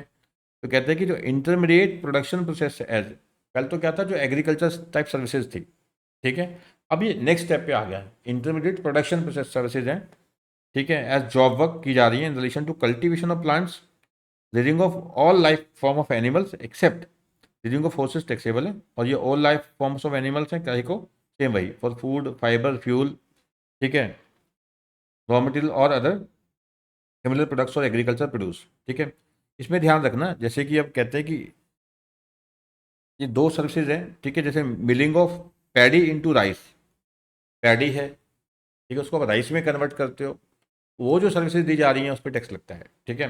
Padding of paddy into rice को आप मिलिंग करते हो, ठीक है, कन्वर्ट करते हो, is not eligible for exemption. बड़ा इंपॉर्टेंट है, ये एग्जाम में आता है, वेरी वेरी लिख दो, ठीक है, वेरी वेरी इंपॉर्टेंट, ठीक है। इसमें से ये वाला बड़ा इंपॉर्टेंट है, milling of paddy into rice, ऐसी wheat into flour is also not eligible for exemption, ठीक है। कनक जो होती है, ठीक है, कनक जो होती है गेहूँ, उसको आप जो आटे में कन्वर्ट करते हो, ठीक है, वो सर्विसेज क्या हैं, ठीक है, टैक्सेबल है, वो एग्जाम्पशन नहीं है वहाँ पे, ठीक है।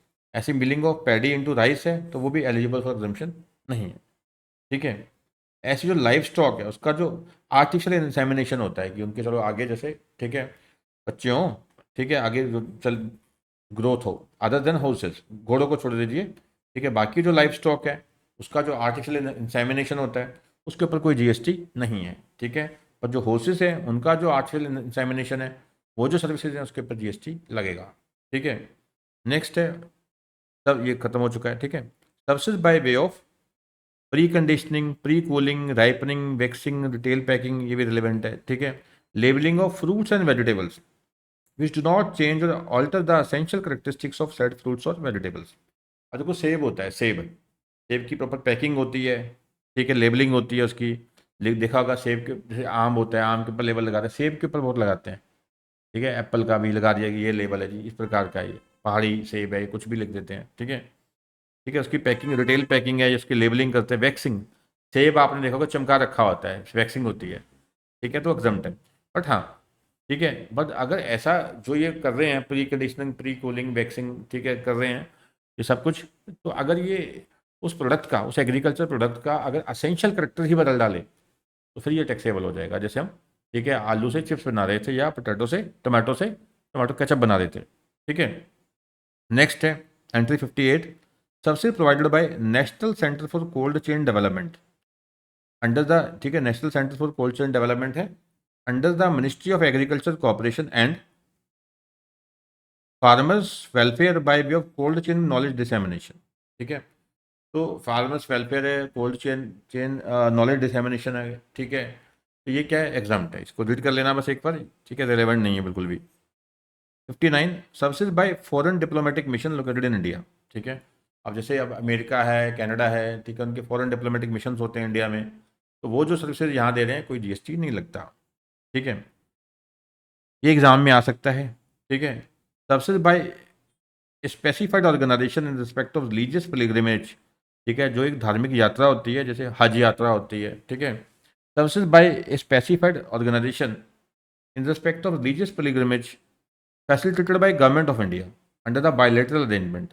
अगर मान लो कुछ प्राइवेट संस्था ये दे रही है सेवाएं कि हम लोगों को भेजेंगे, ठीक है, बट गवर्नमेंट ऑफ इंडिया उसको नहीं कर रही, ठीक है, गवर्नमेंट ऑफ इंडिया उसको, ठीक है, फैसिलिटेट नहीं करती अगर, तो वहाँ पे जीएसटी लग जाएगा, ठीक है, तो ये ध्यान रखिएगा। अगर मान लीजिए जैसे कोई स्टेट गवर्नमेंट की कोई स्कीम है, स्टेट गवर्नमेंट वहाँ पे स्पॉन्सर कर रही है, सेंटर नहीं करती उसको, सेंटर उसको फैसिलिटेट नहीं कर रही, तो वहाँ जीएसटी लग जाएगा। ठीक है, क्योंकि साफ साफ कह रहे हैं कि कहाँ पे एग्जाम्पशन है, जहाँ पे गवर्नमेंट ऑफ इंडिया यानी कि सेंट्रल गवर्नमेंट फैसिलिटेट करती है। ठीक है, एग्जाम्पल लिखिए मैंने, the Haj committee of India organizes the Haj pilgrimage to Saudi Arabia every year. ठीक है, हज कमेटी ऑफ इंडिया है।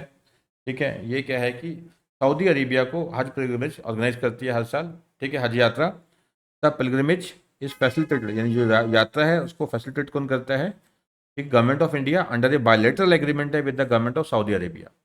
ठीक है, तो गवर्नमेंट ऑफ इंडिया का गवर्नमेंट ऑफ सऊदी अरेबिया के साथ एक एग्रीमेंट है, जिसके तहत गवर्नमेंट ऑफ इंडिया इस यात्रा को, इस पिलग्रिमेज को फैसिलिटेट करती है। ठीक है, तो सर्विसेज प्रोवाइडेड बाय हज committee like the travel coordination, lodging, guidance, सब जो दे रही हैं सर्विसेज, और पिलग्रिमेज आर एग्जाम्प्ट। ठीक है, तो हज कमेटी जो है जो भी सेवाएं दे रही हैं, के बदले जो भी पैसे चार्ज कर रही है वो सब एग्जाम्प्ट है। ठीक है, नेक्स्ट है, ये बड़ा अच्छा है। ठीक है, रूटीन में हमारे होता है, ये पासपोर्ट सर्विसेज हैं, visa services, driving licence, birth certificate वगैरह हैं। ठीक है, जो सीजी, एसजी, यूटी या लोकल अथॉरिटी जो सर्विसेज देती हैं ऐसी। ठीक है, बर्थ सर्टिफिकेट, डेथ सर्टिफिकेट हो गया, ठीक है, पासपोर्ट हो गया हमारा, ठीक है, आधार कार्ड वगैरह है, वीज़ा है, ये सब एग्जाम्प्ट है। नेक्स्ट है services by way of granting national permit to a goods carriers. ठीक है, नेशनल परमिट दिया जाता है सरकार के द्वारा। ठीक है, national permit to a goods carriers to operate throughout India या कॉन्टिग्यूअस स्टेट्स। ठीक है, और नेशनल परमिट्स होते हैं, देखा होगा आपने। ठीक है, गुड्स कैरियर्स हैं, ध्यान रखना है किसको दे रहे हैं, गुड्स कैरियर्स। ठीक है, जो गुड्स कैरियर्स हैं उनको नेशनल परमिट मिलते हैं। ट्रक देखा होगा एक जगह दूसरी जगह जा रहे होते हैं, जो नेशनल परमिट दिए गए हैं उनको। ठीक है, तो नेशनल परमिट के जो चार्जेस लेती है सरकार, उसके ऊपर कोई जीएसटी नहीं है। When the central government, state government, UT, local authority receives money in the form of fines or liquidated damages for non-performance of a contract, such receipts are not treated as supply of services under GST। ठीक है, जैसे government ने सड़क बनाने का ठेका दिया किसी को, ठीक है, सड़क लेट होगी, काफ़ी टाइम लग गया, 2 साल में पूरी करनी, 5 साल हो गए, तो गवर्नमेंट ने फाइन लगा दिया। या जिस स्पेसिफिक क्वालिटी का ठेका हुआ था, कॉन्ट्रैक्ट हुआ था, उस क्वालिटी का नहीं बना वो, तो उसके लिए फाइन लगा दिया सरकार ने। ठीक है, तो उसको ऊपर कोई जीएसटी नहीं है। ठीक है, in simple words, if someone fails to perform as per the government contract and pays a penalty और damages to the government, it is not liable to GST. Example लिखिए मैंने, a contractor delays completion of road construction project awarded by the state government, तो damages दिए जिस कारण से, ठीक है, 10 लाख सरकार को, तो इसको कोई हम सप्लाई नहीं मानेंगे, जीएसटी नहीं लगेगा। ठीक है, सिंपल। नेक्स्ट है सबसिडी प्रोवाइडेड बाय, यहाँ पे सब्सिडी कौन दे रहा है, गवर्नमेंट, सेंट्रल या स्टेट या यूटी या local authority, by way of assignment of right है यहाँ पे, to use natural resources to individual farmer for cultivation of plants and rearing of all life form of animal except rearing of horses और food, fibre, fuel, raw material और other similar products. यानी कि देखो, जगह है, एक सरकारी जगह है, सरकारी जंगल है, ठीक है, सरकारी जंगल है, ठीक है, तो वहाँ पे गवर्नमेंट ने राइट दे दिया, स्टेट ने, सेंटर ने या लोकल अथॉरिटी ने, यूटी ने, ठीक है, कि यहाँ पे आप क्या हैं, ठीक है, किसी इंडिविजुअल फार्मर को राइट दे दिया वहाँ पे कि आप यहाँ पे प्लांट्स उगा सकते हो, ठीक है, और यहाँ पे आप किसी भी तरह के जानवर पाल सकते हो, बट अदर देन हॉर्सेज। ठीक है, मकसद क्या होना चाहिए, food, fibre, fuel, raw material जो हम पढ़ के आए थे, और सिमिलर काइंड ऑफ प्रोडक्ट्स, ठीक है, तो पैदा करना, तो यहाँ पे जीएसटी नहीं लगेगा। ठीक है, services provided by CG, SG, UT, local authority by way of assignment of right to use any natural resources where such right to use was assigned by the CGSG or local authority before the 1st April 2016, provided that the exemption shall apply only to the service tax payable on one-time charge payable in full upfront or in installments for assignment of right to use such natural resource. Note, this is a transitional exemption, इसको छोड़ दीजिए। ठीक है, transitional exemption है ये। ठीक है, it cater forward from service tax regime, जो सर्विस टैक्स है जीएसटी में आया, उस टाइम कुछ टाइम के लिए एग्जाम्पशन दी गई थी, उससे पहले के बारे में बात की गई थी, तो अब छोड़ दीजिए, इसको मत कीजिए। ठीक है, तो अब क्रॉस कर दो, छोड़ दो। चलिए ये करते हैं। ठीक है, service provided by CG, SG, UT by way of deputing officers after office hours और ऑन हॉलीडेज फॉर इंस्पेक्शन और कंटेनर स्टफिंग और such other duties in relation to import export cargo on payment of merchant overtime charges. जैसे कि देखा होगा आपने, बाहर से कार्गो आते हैं या जाते हैं, ठीक है, तो गवर्नमेंट के जो ऑफिसर है, कस्टम डिपार्टमेंट जो है अपने वहाँ ऑफिसर डेप्यूट करता है, ठीक है। तो एक्स्ट्रा टाइम लग रहा है, एक ऑफिस आवर्स के बाहर ड्यूटी देते हैं तो उसके अलग से चार्जेस होते हैं, उसके ऊपर कोई जीएसटी नहीं लगेगा, ठीक है। अब आरटीआई एक्ट है, ठीक है, राइट टू इन्फॉर्मेशन एक्ट है, उसके तहत जो सर्विसेज देते हैं, ठीक है, तो उसके ऊपर कोई जीएसटी नहीं है, ठीक है। जो इन्फॉर्मेशन प्रोवाइड की जाती है, ठीक है, उस वो जो सर्विसेज है इन्फॉर्मेशन प्रोवाइड करने की अंडर द आरटीआई एक्ट, उसके ऊपर कोई जीएसटी नहीं है। Services supplied by state government to excess royalty collection contractor by way of assigning the right to collect royalty on behalf of state government on the mineral dispatched by mining leaseholders, ठीक है। अब जैसे government है, private parties को mines allot करती हैं कि आपने यहाँ माइनिंग करनी है, ठीक है।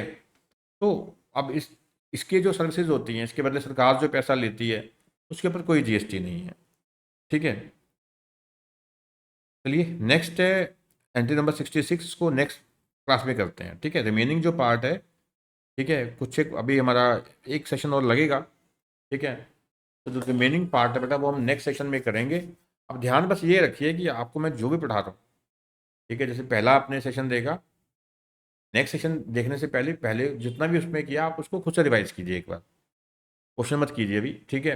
अब दूसरे सेशन में जो भी मैंने करवाया उसको एक बार रिवाइज कीजिए, ठीक है। दोनों बार दोनों सुन लिया आपने, दोनों को रिवाइज भी कर लिया, लास्ट सेशन है उसको भी देख लीजिएगा, ठीक है। तीनों को करने के बाद फिर आप मेरे साथ प्रैक्टिकल क्वेश्चन करेंगे, आपको मज़ा आ जाएगा, ठीक है। तो बहुत बोरिंग भी होते हैं बीच में पॉइंट्स, बट मैं ये अगर कहूँ कि आप खुद से कर लो तो वो थोड़ा ठीक ही नहीं रहता, ठीक है। तो मेरे को होता है चलो कुछ ना कुछ पॉइंट निकल आते हैं, कुछ ऐसी चीज़ें बोली जाती हैं तो दिमाग में बैठ जाती हैं आपके सुन के, ठीक है ना। चलिए इस क्लास को बेटा वाइंड अप करते हैं, नेक्स्ट सेशन में जो रिमेनिंग पार्ट है हमारा उसको कवर करेंगे, फिर उसके बाद हम अच्छे से क्या है प्रैक्टिकल क्वेश्चन डिस्कस करेंगे। थैंक यू बेटा।